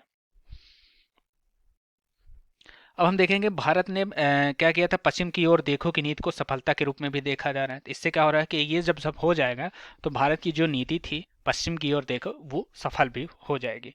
अब हम इसमें थोड़ा देखेंगे कि भारत और विश्व के लिए पश्चिमी एशिया क्यों महत्वपूर्ण है। ऐसा क्या है कि पश्चिमी एशिया पर ध्यान देना जरूरी है। यह क्या है, ऊर्जा संसाधन, यह विश्व के कुल बड़े तेल और गैस भंडारों मौजूद है। सऊदी अरब में, ईरान में, इराक में और यूएई में तेल के प्रमुख उत्पादक व निर्यातक देश है। भूसामरिक स्थिति है, यह यूरोप, अफ्रीका और एशिया के मध्य स्थित है ना। यह अलग अलग महाद्वीपों और व्यापार मार्गों के संपर्क बिंदु पर स्थित है। इससे क्या होगा, यह शक्तियों को जोड़ता है और उन्हें प्रभावशाली बनाने में, सैन्य उपस्थिति को बनाए रखने में सक्षम भी करता है।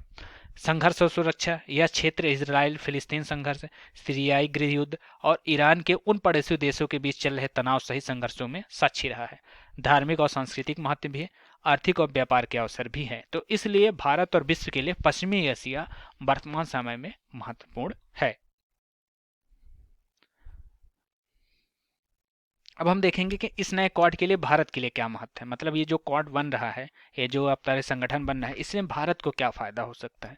तो इसमें है मध्य पूर्व के साथ संबंध, इससे भारत को मध्य पूर्व के साथ अपने संबंधों को मजबूत करने में मदद मिलेगी, है ना। यहाँ बड़ी संख्या में प्रवासी भारतीय आबादी मौजूद है जो भारत की ऊर्जा और आर्थिक हितों में एक तरह से आपको पूर्ति कर सकता है।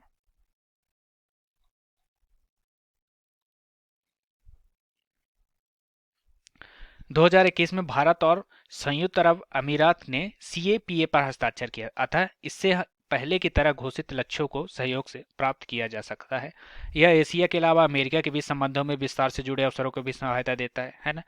शांति और सुरक्षा की वैश्विक स्थिति को भी ये मजबूत करता है। इससे क्या होगा कि ये सामरिक रूप से राष्ट्रीय और क्षेत्रीय चिंताओं को दूर करने के लिए किया जा रहा है। यह रूस, यूरोप और चीन जैसी अन्य प्रमुख शक्तियों के हितों के साथ भारतीय हितों को भी तालमेल में रखने में सहायता करेगा। शांति और सुरक्षा भी इससे भारत को मिल सकती है। यह भारत सुएज नहर, है ना, और साउथ अफ्रीका के बीच पश्चिमी हिंद महासागर में व्यापक भागीदारी को बनाए रखने में सहयोग करेगा। तो विश्व व्यापार का कम से कम 12% हिस्सा सुएज नहर से जैसे होता है, आपको तो ये मालूम होगा, है ना। हिंद महासागर को लाल सागर के मध्य से भूमध्य सागर में जोड़ती है ये जो सुएज नहर होती है। तो इसका इतना सामरिक महत्व है भारत के लिए। इससे क्या होगा, समुद्री पायरेसी, जल दस्युता और डकैती, ड्रग्स और हथियारों की अवैध तस्करी तथा आतंकवाद जैसे खतरों को कम करने में सहायता मिलेगी। और इससे क्या होगा कि इस क्वाड के साथ क्या होगा कि भारत को बाजार तक पहुंच मिलेगी। कहने का तात्पर्य ऐसा है कि यह द्विपक्षीय व्यापार को बढ़ाने में मदद करेगा। यह पश्चिमी एशिया के सामरिक बाजारों तक पहुंच को भी सुगम बनाएगा, है ना, जिसकी शुरुआत यूएई से होगी, है ना। इस प्रकार यह भारत के महत्वपूर्ण रोजगार सृजन को बढ़ावा दे सकता है। इसके अलावा विशेष रूप से तेल आयात के भुगतान हेतु आपके भारतीय रुपयों के स्वीकृत को बढ़ावा देने के लिए भी यह उपयोगी सिद्ध हो सकता है। चीन को प्रतिसंतुलित करना, इसका तात्पर्य ऐसे, चीन सऊदी अरब और ईरान के बीच राजनयिक संबंधों को बढ़ाने में सफल रहा। इसके चलते अब इस क्षेत्र में चीन की कूटनीतिक उपस्थिति भी उल्लेखनीय वृद्धि हो सकती है। 2021 में ईरान और चीन ने 25 वर्षों की लंबी अवधि वाले सहयोग पर हस्ताक्षर किए, है ना। अतः भारत के लिए इस क्षेत्र पर बड़े पैमाने पर अपनी कूटनीति उपस्थित स्थापित करना प्राथमिक हो गया है ना। इस नए समूह से संबंधित समस्याएं क्या उत्पन्न हो सकती हैं, इस पर भी हम थोड़ा नजर डालेंगे। तो स्पष्टता का अभाव है ना। इस समूह के रणनीतिक लक्ष्यों को अभी स्पष्ट नहीं किया गया है। इसके अलावा यह समूह अपने गठन के प्रारंभिक चरण में है और इसके द्वारा अभी व्यवहारिक कार्य शुरू नहीं किया गया। सदस्यों के बीच तालमेल का अभाव है ना। शक्ति संपन्न होने के मामले में सदस्य देश के मध्य तालमेल नहीं है। उदाहरण के लिए संयुक्त राज्य अमेरिका सैन्य रूप से भारत, सऊदी अरब और यूएई से अधिक शक्तिशाली है। सहयोग में देखेंगे कि इस समूह में शामिल देशों के बीच चीन व रूस के संबंध की स्थापना को लेकर अत्यधिक मतभेद बना हुआ है। अतः इस तरह के मतभेद दूर दूर समूह भविष्य के लिए एक बड़ी सफलता की संभावनाओं को प्रभावित करता है। उदाहरण के लिए जैसे देखेंगे कि भारत ने संयुक्त राष्ट्र महासभा में रूस यूक्रेन युद्ध पर मतदान करने से इनकार कर दिया। सामरिक स्वायत्तता, इसका तात्पर्य यह है कि इस समूह ने भारत के लिए चुनौतियां भी पैदा कर सकता है। अमेरिका द्वारा प्रायोजित सुरक्षा समझौते मध्य पूर्व में भारत की नागरिक स्वायत्तता को जटिल बना सकता है ना।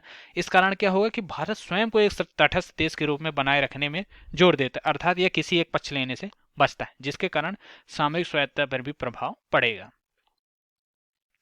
पश्चिमी एशिया से संघर्ष है ना, इसका तात्पर्य ऐसा है कि अरब देशों में आंतरिक संघर्ष भारत के लिए महत्वपूर्ण भागीदारी जैसे ईरान को दूसरे समूह में जाने के लिए बाध्य कर सकता है। ऐसी स्थिति में क्या होगा कि समूह देश के दो समूह में विभाजित हो सकता है, जैसे एक तरफ चीन, पाकिस्तान, रूस, ईरान, तुर्की, तो वहीं दूसरी तरफ भारत, सऊदी अरेबिया, संयुक्त राज्य अमेरिका और यूएई। तो इस तरह की चुनौतियां और समाधान हैं।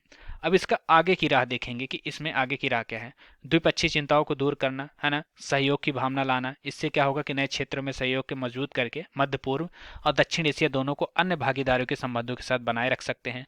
विकास, बुनियादी ढांचों को मजबूत बनाने के लिए जलवायु परिवर्तन के प्रभावों पर समन करने तथा लोक स्वास्थ्य के मिलकर समाधान करने चाहिए, शांति व्यवस्था बनाए रखनी चाहिए। तो इस तरह से आप एक जो नया क्वाड बन रहा है, इससे भारत के लिए आगे की राह में एक तरह से लाभ हो सकता है। हमारा जो आज का 7वां टॉपिक है, प्रशांत और द्वीपीय देश है ना, India and Pacific island countries, PIC. तो ये सुर्खियों में क्या है, इसके बारे में हम देखेंगे कि इसके सुर्खियों में रहने के कारण क्या है कि भारत प्रशांत द्वीप समूह सहयोग मंच FIPIC के तीसरे शिखर सम्मेलन का आयोजन किया। यह आयोजन कहाँ हुआ था? पपुआ न्यू गिनी की राजधानी पोर्ट मोरेस्बी में है ना। तो यहाँ ये आयोजन किया था, जिस वजह से एशिया प्रशांत समूह सहयोग एक तरह से चर्चा में है। तो हम थोड़ा देखेंगे कि forum of India Pacific island corporation है क्या, यानी भारत प्रशांत द्वीप सहयोग समूह सहयोग मंच है क्या। इसकी उत्पत्ति 2014 में हुई थी, मतलब इसका गठन जो हुआ था 2014 में हुआ था। इसके सदस्य 14 द्वीपीय देश शामिल हैं, जैसे कुक आइसलैंड है ना, Fiji, Kiribati, Marshall Island, Micronesia, Nauru, Niue Palau, Papua New Guinea, Samoa, Solomon Island है ना, टोंगा, तुवालू और वनुआतु। तो ये आपके 14 द्वीपीय देश हो गए जो भारत प्रशांत द्वीप समूह सहयोग के मंच में सदस्य हैं। इससे जुड़े अन्य महत्वपूर्ण तथ्य में क्या है कि प्रशांत द्वीप भारत के अंतर्गत द्वीपों के 3 प्रमुख नए समूह शामिल किए, जैसे मेलानेशिया, माइक्रोनेशिया और पोलिनेशिया। तो ये 3 नए महत्वपूर्ण द्वीप शामिल हुए हैं। इससे संबंधित अन्य तथ्य में जैसे देखेंगे कि इस सम्मेलन ने भारत प्रशांत के द्वीपीय देशों के लिए 12 सूत्री कार्यक्रम विकास योजना की घोषणा की। इस विकास योजना के तहत स्वास्थ्य देखभाल, नवीकरणीय ऊर्जा, साइबर सुरक्षा सहित कई क्षेत्रों पर ध्यान दिया जा सकता है। यह FIPIC भारत की एक्ट फर्स्ट नीति और हिंद प्रशांत नीति का हिस्सा है। दक्षिणी सहयोग के तहत भारत के विकासात्मक सहायता उपलब्ध कराकर प्रशांत द्वीपीय देशों के साथ अपने संबंधों को मजबूत कराने की कोशिश किया है। अब हम देखेंगे कि प्रशांत द्वीपीय देशों के महत्व क्या है, इस किन वजहों से ये इतने सारे महत्व में चर्चा में है। तो पहला क्या है, भूसामरिक महत्व। हिंद प्रशांत क्षेत्र के समुद्री मार्ग अंतर्राष्ट्रीय वाणिज्य के लिए महत्वपूर्ण होते हैं। इनका अधिकांश हिस्सा प्रशांत द्वीपीय देश के क्षेत्राधिकार में होता है। और दूसरा है समुद्र सुरक्षा।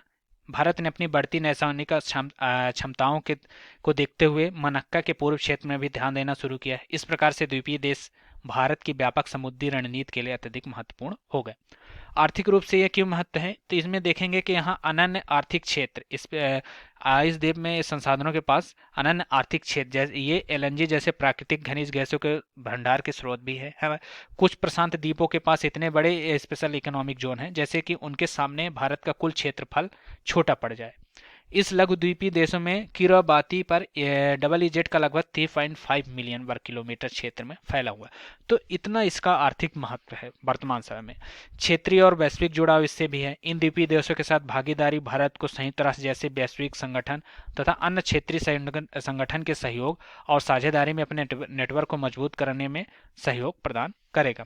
और संस्कृति पर संबंध में देखेंगे तो फिजी और पपुआ न्यू गिनी में बड़ी संख्या में भारतीय प्रवासी मौजूद हैं, है ना। साथ ही साथ भारत के इसके ऐतिहासिक संबंध भी रहे हैं। ये प्रशांत द्वीपीय देश बेहतर भारतीय संस्कृति, भाषा और व्यापार को बढ़ाना देने में भी मदद करते हैं। अब हम देखेंगे कि जो संबंध है इनको मजबूत बनाने में चुनौतियां क्या है। इससे पहले हम देख ले सकते हैं कि पीआईसी से शुरू की गई पहल, मतलब पीआईसी के लिए शुरू की गई पहलें क्या क्या है। तो इसमें पहला आप देखेंगे कि वार्षिक सहायता अनुदान प्रदान करना इसकी प्रमुख पहल है। भारतीय हवाई अड्डों पर वीजा ऑन अराइवल का विस्तार, digital connectivity, pan Pacific Island e network, है ना। जलवायु परिवर्तन से निपटने के लिए स्वच्छ ऊर्जा को अपनाने के लिए 1 मिलियन यूएसए डॉलर के विशेष कोष को उपलब्ध करना। तो ये एक तरह से आपका इसके शुरू की गई पहले हैं। और इसमें आपका कौन पांचवा क्या हो जाएगा कि भारतीय संयुक्त राष्ट्र विकास साझेदारी कोष का स्थापना हुई है। मानवीय सहायता और आपदा आधार HADR कोविड-19 महामारी अन्य विपदाओं के दौरान इसकी पहल की गई। इंडिया FIPIC के लिए बिजनेस एक्सीलेटर 2015 की स्थापना की गई। तो ये हो गया। अब हम देखेंगे कि इसमें जो संबंधों को मजबूत बनाने में जो चुनौतियां हैं, तो पहला क्या है कि वैश्विक स्थितियों में प्रतिस्पर्धा। तो वैश्विक स्थितियों में प्रतिस्पर्धा से तात्पर्य क्या था कि प्रशांत द्वीपीय क्षेत्र देशों ने चीन, जापान, USA, रूस जैसे व्यापक तौर पर अपनी जोर आकर्षित किया है। इन क्षेत्रों में भारत के लिए इन देशों को प्रभाव को संतुलित करना और चुनौतीपूर्ण हो सकता है ना।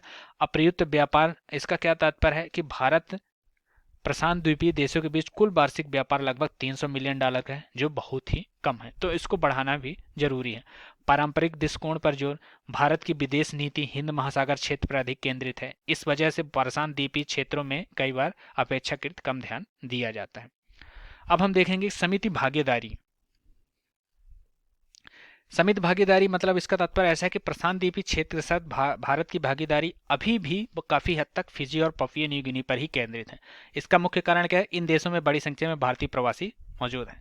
भौगोलिक दूरी, प्रशांत द्वीपीय देश भारत से बहुत दूर स्थित है। ऐसे में इन देशों के साथ भौतिक संपर्क और नियमित जुड़ाव मुश्किल हो जाता है। लंबी दूरी की यात्रा वास्तव में व्यापार और संचार की अनावश्यक लागत तथा समय को बढ़ा देती है। लोगों के बीच संबंध, पश्चिमी और देशों और पूर्वी देशों के बीच तुलना में प्रशांत द्वीपीय देशों में साथ परस्पर संबंध बढ़ाने पर कम ध्यान दिया जाता है। तो इन सभी की चुनौतियों के कारण भारत के लिए बहुत बड़ी चुनौतियां हैं। अब इससे आगे की राह देखेंगे कि ऐसा क्या किया जा सकता है जिससे इन समस्याओं से, चुनौतियों से निपटा जा सके। उच्च स्तरीय भागीदारी, दोनों पक्षों के नेताओं को आपस में बैठ के बातचीत करनी चाहिए, है ना। विकास में सहायता करनी चाहिए। भारत जलवायु लचीलापन अनुकूलन रणनीतियों पर उसके साथ सहयोग कर सकता है। इससे क्या होगा, वहाँ सर्वोत्तम पद्धतियों को साझा करने से तकनीकी विशेषज्ञता प्रदान की जा सकती है। यह कदम महत्वपूर्ण साबित हो सकता है क्योंकि यह देश जलवायु परिवर्तन के कारण समुद्र जल स्तर में हो रही वृद्धि की वजह से अधिक खतरे का सामना कर रहे हैं। व्यापार और निवेश में वृद्धि की जा सकती है। सांस्कृतिक आदान प्रदान, दोनों पक्ष के लोगों के बीच परस्पर संपर्क बना रहे, है ना, जिससे क्या होगा, सांस्कृतिक आदान प्रदान होगा। कनेक्टिविटी और अवसंरचना संबंधी विकास पर ध्यान केंद्रित किए जा सकते हैं।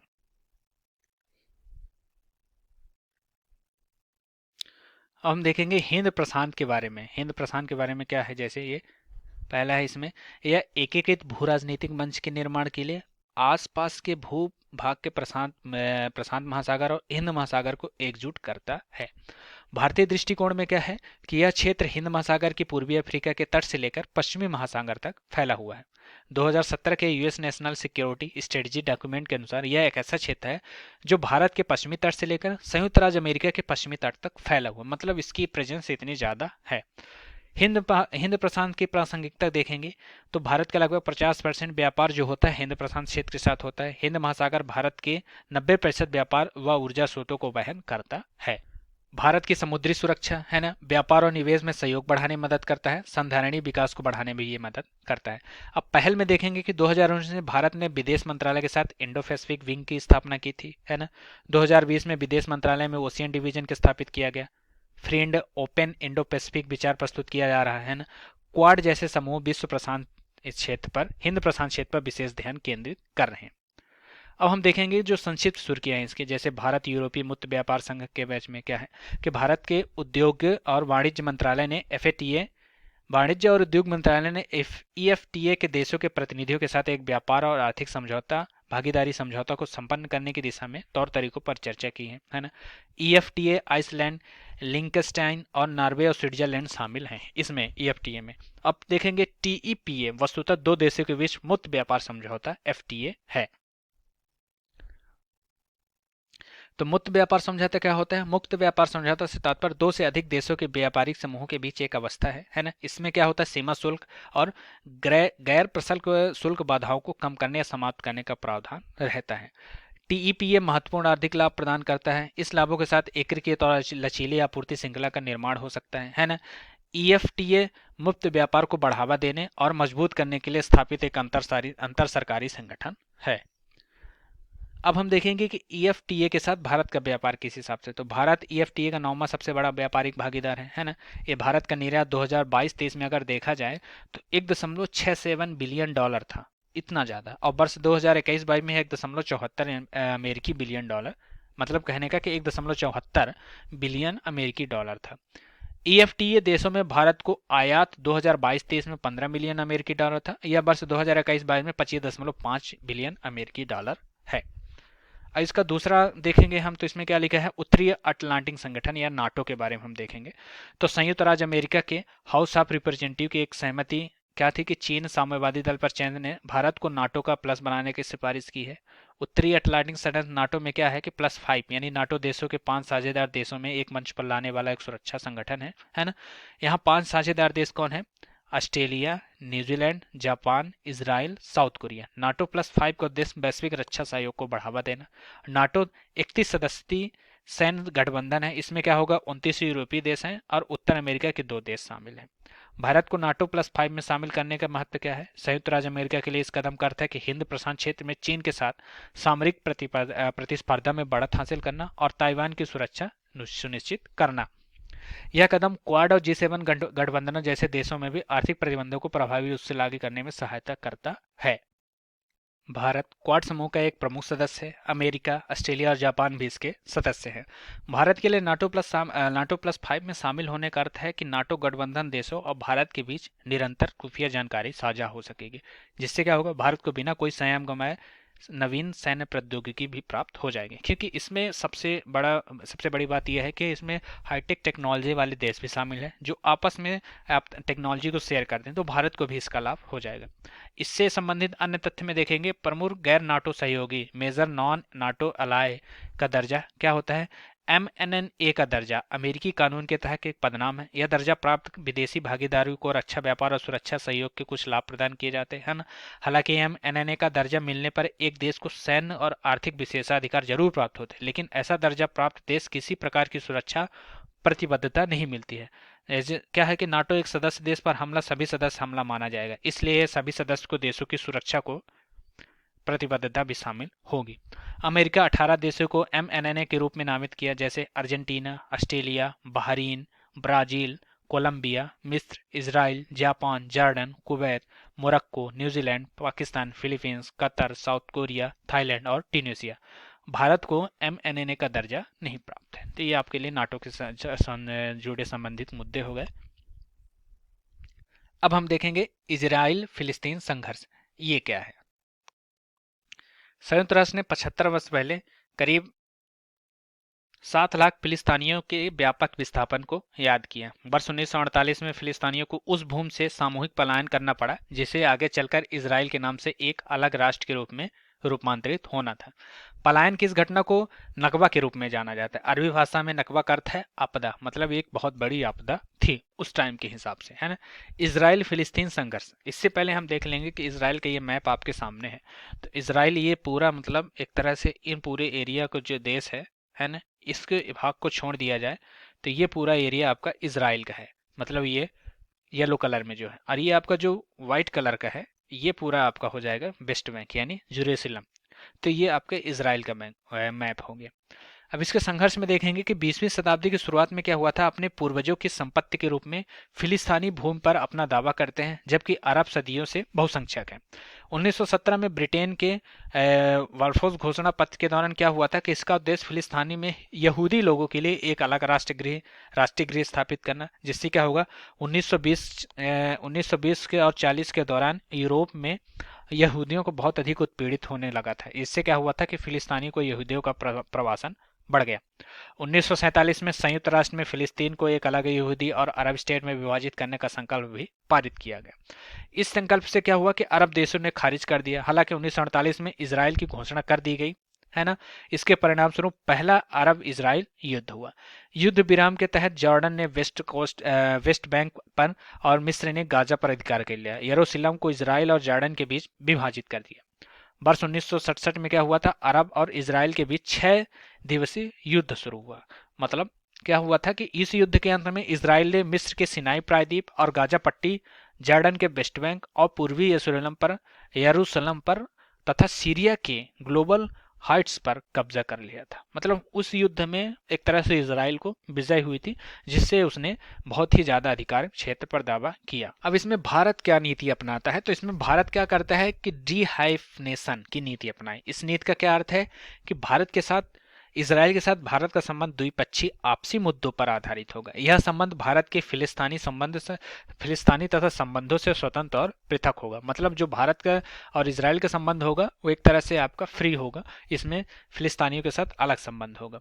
अग्रिम नोटिस, एडवांस नोटिस क्या होते हैं? संयुक्त राज्य अमेरिका ने Indo Pacific economic framework prosperity के लिए एक टैरिफ परिवर्तनों से निर्यात प्रतिबंधों के संबंध में एक अग्रिम नोटिस देने का प्रस्ताव प्रस्तुत किया। अमेरिका के ये ईपीईएफ क्या होता है? आईपीईएफ अमेरिका के नेतृत्व वाला एक आर्थिक समूह है। यह 14 देश साझेदार देश इसमें शामिल होते हैं। ये क्या करते हैं कि वैश्विक जीडीपी में 40% और वैश्विक वस्तुओं और सेवाओं के व्यापार में 28% का प्रतिनिधित्व करते हैं। आईपीईएफ 4 स्तंभों पर आधारित होता है ना, जिसमें से पहला स्तंभ आपका व्यापार है, आपूर्ति श्रृंखला, स्वच्छ ऊर्जा, विकार्बनीकरण और अवसंरचना तथा कर व भ्रष्टाचार पर रोकथाम। आईपीईएफ के सदस्य के सभी 4 स्तंभ में शामिल होने की आवश्यकता नहीं है। भारत के आईपीईएफ के व्यापार स्तंभ में शामिल नहीं हुआ है ना। आपूर्ति श्रृंखला प्रणाली के अंतर्गत अमेरिका ने क्या प्रस्ताव दिया कि आईपीईएफ सदस्य अपने आयात टैरिफ में किसी प्रकार का परिवर्तन करने या निर्यात पर प्रतिबंध लगाने से पहले अग्रिम नोटिस देना चाहिए। अग्रिम नोटिस देने से क्या लाभ है, मतलब इसका फायदा क्या है कि अगर आप अग्रिम नोटिस दे तो इससे क्या होगा, अप्रत्याशित कदम उठाए जाने की संभावना कम हो जाएगी, है ना। बदलाव के अनुरूप व्यवस्थित होने के लिए समय मिल जाता है तथा व्यापारिक साझेदारी देशों को कम नुकसान उठाना पड़ता है। यह कदम निर्यात प्रतिबंधों के खिलाफ रक्षा प्रदान करेगा। साथ ही साथ इससे क्या होता है कि इससे प्रतिबंध से किसी देश के व्यापक आर्थिक हितों का जो नकारात्मक परिवर्तन होता है वो भी हो सकता है। अब इसमें देखेंगे अग्रिम नोटिस से जुड़ी क्या चिंताएं हैं, मतलब इनको दे देने से चिंताएं क्या होती हैं या फिर किस हिसाब से ये कार्य करता है। तो इसमें क्या होगा, इससे व्यापार बाधा पैदा होगी, अनुचित लाभ प्राप्त करने का मार्ग प्रशस्त हो जाएगा क्योंकि जानकारी पहले ही पता चल जाएगी। स्वतंत्र टैरिफ नीति अनुपालन करने के सदस्य देशों की शक्तियां जो है वो सीमित कर देता है ये। और भारत ने अमेरिका में कदम पर चिंता प्रकट की है, कहा कि इस तरह की व्यवस्था से विश्व व्यापार संगठन के नियमों का उल्लंघन होगा और साथ ही साथ इससे सरकार की नीति निर्माण की संप्रभुता और स्वायत्ता भी प्रभावित होगी। तो ये हो गया आपका अग्रिम नोटिस। अब हम देखेंगे बिजनेस रेडी, ये क्या होता है। ये हो गया, इतना जरूरी नहीं पर आपके लिए ये है कि जब दिया गया है तो इसको जानकारी ले सकते हैं। तो विश्व बैंक समूह ने बिजनेस रेडी का परियोजना शुरू की है ना।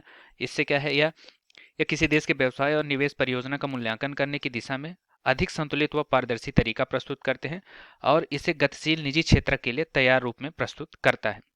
बिजनेस रेडी ने वास्तव में विश्व बैंक समूह के पूर्ववर्ती डूइंग बिजनेस प्रोजेक्ट में सुधार लाकर उसकी जगह ली है। विश्व बैंक ने 2021 में ईज ऑफ डूइंग बिजनेस की रिपोर्ट को जारी करना बंद कर दिया। इस रिपोर्ट पर चीन, सऊदी अरब, संयुक्त अरब अमीरात और अजरबैजान की रैंकिंग में हेर फेर का भी आरोप लगाया। तो ये बिजनेस रेडी प्रोग्राम जो होता है, परियोजना होती है, एक तरह से आपका कह सकते हैं कि ये आपके लिए रैंकिंग की एक वो देती है, जिससे क्या रहता है कि कभी कभी इन पे जैसे चीन, सऊदी अरब, संयुक्त अरब अमीरात में क्या है, रैंकिंग के हेर फेर का भी इसमें आरोप लगा है। इस परियोजना के बारे में देखेंगे थोड़ा सा। यह परियोजना किसी फर्म का अस्तित्व चक्र को शामिल करने तथा 10 विषयों को एक तरह से ध्यान केंद्रित करेगी, जिसमें से 10 विषय कौन है? व्यापार में प्रवेश, व्यवसाय का स्थान, उपयोगिता, यूटिलिटी, है ना, श्रम, वित्त सेवाएं, अंतर्राष्ट्रीय व्यापार, कराधान, विवाद समाधान, बाजार प्रतिस्पर्धा और व्यवसाय दिवालियापन। तो ये हो गया। अब दूसरा का है, पहली रिपोर्ट 2024 में प्रकाशित की जाएगी। इससे 54 अर्थव्यवस्थाओं को शामिल किया जाएगा। वर्ष 2025-26 तक इसका विस्तार 180 अर्थव्यवस्थाओं में शामिल कर लिया जाएगा। बिजनेस रेडी परियोजना के लाभ क्या, हम ये देखेंगे। यह निजी निदेशक आकर्षित करने में मदद करती है और रोजगार के अवसर उत्पन्न कराती है। साथ ही साथ उत्पादकता में भी ये सुधार लाती है। तो इस तरह से ये अपना हो गया। अब हम देखेंगे डूइंग बिजनेस प्रोजेक्ट और बिजनेस रेडी प्रोजेक्ट, इसमें अंतर क्या है। तो जो डूइंग बिजनेस प्रोजेक्ट होता है, इसमें कुछ व्यक्तिगत फर्मों के परिप्रेक्ष्य के आधार पर रिपोर्ट तैयार करती है और इससे के कुछ मानदंड वैधानिक कानूनों, विनियमों और कुछ मापदंड व्यवहारिक कार्यान्वयन पर आधारित होते हैं ना। इससे डेटा गणना और प्रक्रिया से अपारदर्शी होता है, मतलब डूइंग बिजनेस प्रोजेक्ट से डेटा और गणना की प्रक्रिया को पारदर्शी रक्षा करता है। ऐसे क्या होता है कि अर्थव्यवस्था के केवल प्रमुख व्यावसायिक शहर को ही शामिल किया जाता है, जबकि बिजनेस रेडी प्रोजेक्ट में संपूर्ण निजी क्षेत्र के लिए सही होता है और सभी मामला वैधानिक कानूनों, विनियमों का कार्यान्वयन करता है और साथ ही साथ पारदर्शिता सुनिश्चित करने के लिए एकत्रित सभी डेटा के उपयोग की गई गणना पद्धति प्रकाशित करता है। इसमें भी कई शहरों को शामिल किया जाता है अर्थव्यवस्था के। अब हम देखेंगे एशिया और प्रशांत क्षेत्र में जलवायु के लिए अभिनव वित्त सुविधा, innovative finance facility for climate in Asia and Pacific, है ना, IFCAP। तो ये क्या है कि एशिया विकास बैंक एडीबी ने एशिया इसको पूरी घोषणा की थी, है ना। इसके साथ क्या होता है, एक बहुदाता वित्त पोषण साझेदारी की सुविधा है, जिससे का उद्देश्य क्या है, जलवायु परिवर्तन के खिलाफ त्वरित कार्यवाही के लिए वित्त पोषण को बढ़ाना। तो एडीबी का क्या ये एक प्रमुख कार्यक्रम है कि इसके शुरुआती साझेदार देश में कौन कौन से हैं। इस कार्यक्रम में डेनमार्क है, जापान, कोरिया गणराज्य है ना, स्वीडन स्वीडन यूनाइटेड किंगडम और संयुक्त राज्य अमेरिका शामिल है। इसमें क्या हुआ था, पहली बार किसी बैंक के द्वारा ये कार्यक्रम चालू किया गया था। अब इसकी आवश्यकता क्यों है, तो इसका क्या होता है, जलवायु परिवर्तन के प्रभावों को अधिक खतरा है ना, तो इससे क्या कहे, जलवायु वित्त पोषण को अधिक अंतराल करता है। तो इससे निपटने के लिए क्या है कि जब जिससे खतरा है तो उन पर अब तो पहले ही उसको निपटने के लिए आप उसमें अगर कार्य कर ले तो उसका खतरा कम हो जाता है, तो इसके लिए जरूरी है। इससे लाभ क्या है ना, तो गुणक प्रभाव होता है। इसमें क्या होगा, $1 में वित्त पोषण की गारंटी होने पर एडीबी से डटकर $5 होगी। इससे क्या होगा कि जलवायु वित्त पोषण की कमी को काफी हद तक दूर किया जा सकता है। और दूसरा क्या होगा, सुभेद देशों जलवायु परिवर्तन के प्रभावों के समन और उनको लक्ष्यों को पूरा करने में भी मदद मिलेगी। जैसे SDG प्रोग्राम के तहत जो लक्ष्य होते हैं उनको भी पूरा करने में मदद मिलेगी। और दूसरा क्या है, $100 बिलियन जुटाने के लिए एडीबी के महत्वाकांक्षी लक्ष्य को प्राप्त करने में मदद भी करेगी। तो ये इसका फायदा है। अब हम देखेंगे जलवायु वित्त पोषण से अन्य प्रमुख तंत्र निम्नलिखित हैं, जैसे वैश्विक पर्यावरण सुविधा, है ना, हरित जलवायु कोष हो गया, अनुकूलन कोष, हानि और क्षति रहित कोष। ये क्या है, वित्त पोषण के लिए अन्य प्रमुख सुविधाएं हैं। अब विश्व बैंक का अध्यक्ष जो है, वर्ल्ड बैंक प्रेसिडेंट, ये इसके बारे में जो दिया है कि अजय बंगा को विश्व बैंक का अध्यक्ष नियुक्त किया है। ये एक तरह से महत्वपूर्ण जानकारी है जो आपके सिविल सर्विस से किसी भी एग्जाम में पूछा जा सकता है, क्योंकि अजय बंगा के नियुक्त किए पहले भारतीय अमेरिकी व्यक्ति हैं। तो ये क्वेश्चन ज़्यादा महत्वपूर्ण हो जाता है, क्योंकि क्या है कि आपके जो स्टेट सर्विस के एग्जाम होते हैं, सिविल सर्विस के और बाकी स्टेट के जो एग्जाम होते हैं, उनमें इस तरह के क्वेश्चन पूछे जा सकते हैं। तो यह एक महत्वपूर्ण क्वेश्चन है। विश्व बैंक का अध्यक्ष खुली प्रतियोगिता आधारित पारदर्शी प्रक्रिया के माध्यम से किया जाता है। इसमें क्या है, उम्मीदवारों को विश्व बैंक के सदस्य देशों का नागरिक होना जरूरी है। और दूसरा क्या है, उम्मीदवारों को शर्तों को पूरा करना जरूरी होता है। उपलब्धियों का एक निश्चित प्रमाणित ट्रैक रिकॉर्ड, बड़े संगठनों के साथ प्रबंधन का अनुभव होना चाहिए और साथ ही साथ नामांकन कार्यकारी निदेशकों द्वारा अपने कर्मकारी निर्देशकों के माध्यम से गवर्नर द्वारा किया जाता है। विश्व बैंक का अध्यक्ष जो होता है, IBRD और IDA के कार्यकारी निदेशक मंडल का प्रत्येक अध्यक्ष भी होता है। अब है ये 8वां नंबर है वाशिंगटन घोषणा पत्र। ये क्या है, संयुक्त राज्य अमेरिका साउथ कोरिया के द्विपक्षीय संबंधों की 70वीं वर्षगांठ के अवसर पर दोनों पक्षों ने वाशिंगटन घोषणा पत्र पर हस्ताक्षर किए हैं, है ना। घोषणा से क्या होगा, ये उतना जरूरी नहीं, क्योंकि ये इंटरनेशनल है, जो अपने देश से रिलेटेड होते हैं वो न्यूज जरूरी होती है, पर फिर भी बेसिक तौर पर ये जान लेंगे कि ये है क्या। तो इसमें क्या है, कोरिया के खिलाफ शक्ति समीकरण को संतुलित करता है ना। इसके मुख्य बिंदु में क्या है, एक अमेरिकी परमाणु बैलिस्टिक पनडुब्बी तैयार करती है जो साउथ कोरिया की न्यूक्लियर क्षमताओं को मजबूत करेगा और साथ ही साथ साउथ कोरिया की स्वयं स्वतंत्र परमाणु क्षमताओं के निर्माण पर ध्यान केंद्रित नहीं करेगा। अब ये क्या है, नोट क्या दिया है कि 1994 में जो वाशिंगटन घोषणा पत्र से ये अलग है, मतलब वो घोषणा पत्र अलग था, ये अलग है। अब देखेंगे अंतर्राष्ट्रीय प्रवासन संगठन, है ना, ये क्या है, MP पोप IOM की पहली महिला निदेशक निर्वाचित हुई है। ये भी एक तरह से जरूरी है, क्योंकि महिला एक तरह से निर्वाचित हुई है, तो वो थोड़ा क्वेश्चन बन जाता है। इसमें क्या है, 1951 में इसे स्थापित किया गया था, है ना। IOM प्रवासन संयुक्त राष्ट्र नेटवर्क के समन्वय सचिवालय के रूप में कार्य करता है। ये 175 सदस्यों के हैं इसमें देश, है ना। अंतर्राष्ट्रीय सहयोग को बढ़ावा देने के लिए और प्रवासन में व्यवस्थित मानवीय प्रबंधन को सुनिश्चित करने हेतु ये कार्य करता है। अब देखेंगे छठी अंतर्राष्ट्रीय महासागर सम्मेलन। ये क्या है कि इंडिया फाउंडेशन बांग्लादेश विदेश मंत्रालय ने छठे IOC का आयोजन किया था। ये क्या है, ये एक नई दिल्ली में स्थित एक थिंक टैंक है। 2023 की सम्मेलन की थीम थी एक लचीले भविष्य के लिए शांति, समृद्धि और साझेदारी। आईओसी एक ऐसा मंच है जहां हिंद महासागर क्षेत्र के लिए विचार विमर्श कर सकते हैं, है ना। आईओसी के प्रथम सम्मेलन का आयोजन 2016 में सिंगापुर में किया गया था। यह प्रमुख सलाहकारी मंच के रूप में उभरा है। तो ये महत्वपूर्ण न्यूज हो सकती है। और आईओसी के सभी क्षेत्र के लिए सुरक्षा विकास कार्यक्रम क्षेत्रीय सहयोग की संभावनाओं पर विचार विमर्श के लिए एक साझा प्रबंध प्रदान करता है। सागर पहल को 2016 में चालू किया गया था। इसका उद्देश्य क्या होता है कि देशों के बीच सहयोग को बढ़ावा देना और शांति और स्थिरता का माहौल बनाए रखना। अब ये लास्ट है अपना silk worm eating strategy. Silk worm eating strategy क्या होती है कि ये सिल्क वर्म ईटिंग एक नामक चीनी विचारधारा को ताइवान में नियमित घुसपैठ के रूप में देखा जाए, है ना। सिल्क वर्म ईटिंग का अर्थ है कि किसी देश का क्रमिक अतिक्रमण के जरिए दूसरे राज्य में क्षेत्र में सफलतापूर्वक घुसपैठ करना, मतलब धीरे धीरे उसको हड़पना, एक साथ इन्वेजन नहीं करना, धीरे धीरे करके उस पर वो करना। यह पश्चिमी देशों की अवधारणा सलामी स्लाइकिंग के चीनी का संस्करण है, मतलब पश्चिम में इसे सलामी स्लाइकिंग कहा जाता है। पड़ोसी विपक्ष देशों के खिलाफ छोटे छोटे सैन्य ऑपरेशन चलाकर इस तरह से धीरे धीरे बड़े इलाके पर कब्जा किया जाता है ना। ऐसे ऑपरेशन युद्ध में होने की संभावना कम होती है, क्योंकि धीरे धीरे किया जाता है तो उतना इस पर ध्यान नहीं दिया जाता, वैश्विक स्तर पर ध्यान नहीं होता है। पहली बार इसका उपयोग हंगरी के कम्युनिस्ट राजनीतिक सत्य रकोसी ने किया था। उन्होंने इस शब्द का उपयोग हंगरी में पूर्ण सत्ता हथियाने हेतु हंगेरियन कम्युनिस्ट पार्टी की कार्रवाई को उचित ठहराने के लिए किया था। तो ये इस तरह से हमारा ये टॉपिक आज का क्लियर होता है। इसको मैंने पूरा डिटेल से समझाने की कोशिश की है, जिस कारण से इसमें इतना टाइम लग गया है, ताकि ऐसा ना हो कि अगर आप कोई चीज़ें आपसे छूट जाए। बात ये होती है कि ऐसे बहुत से टॉपिक होते हैं जो एग्जाम पर्सपेक्टिव से ज़रूरी हो सकते हैं और हम उन पर ध्यान नहीं देते। तो अगर इनको हम जैसे कवर किए हैं, अगर उस हिसाब से इसको पढ़ लेंगे तो ये आपके लिए पूर्ण हो जाएगा, ये आपके पेपर के हिसाब से सही रहेगा। है तो आज के लिए इतना ही। अब इसके अगले का लेक्चर आपके लिए कल आपको लाया जाएगा। तो अगर ये आपको कैसा लगा आप हमें कमेंट के माध्यम से बता सकते हैं, और ज़्यादा से ज़्यादा लोगों को शेयर कर सकते हैं, जिससे क्या हो कि उन व्यक्ति को भी एक तरह से पता चल सके कि हाँ, विजन आईएएस की जो मंथली मैगजीन होती है उसका आपके यूपीएससी या फिर सिविल सर्विसेज में कितना योगदान हो सकता है, जो करंट अफेयर्स के रिलेटेड सारी जानकारी उपलब्ध रखना चाहते हैं। तो इसी तरह आप बने रहें, अपना कमेंट के माध्यम से प्यार देते रहें। धन्यवाद।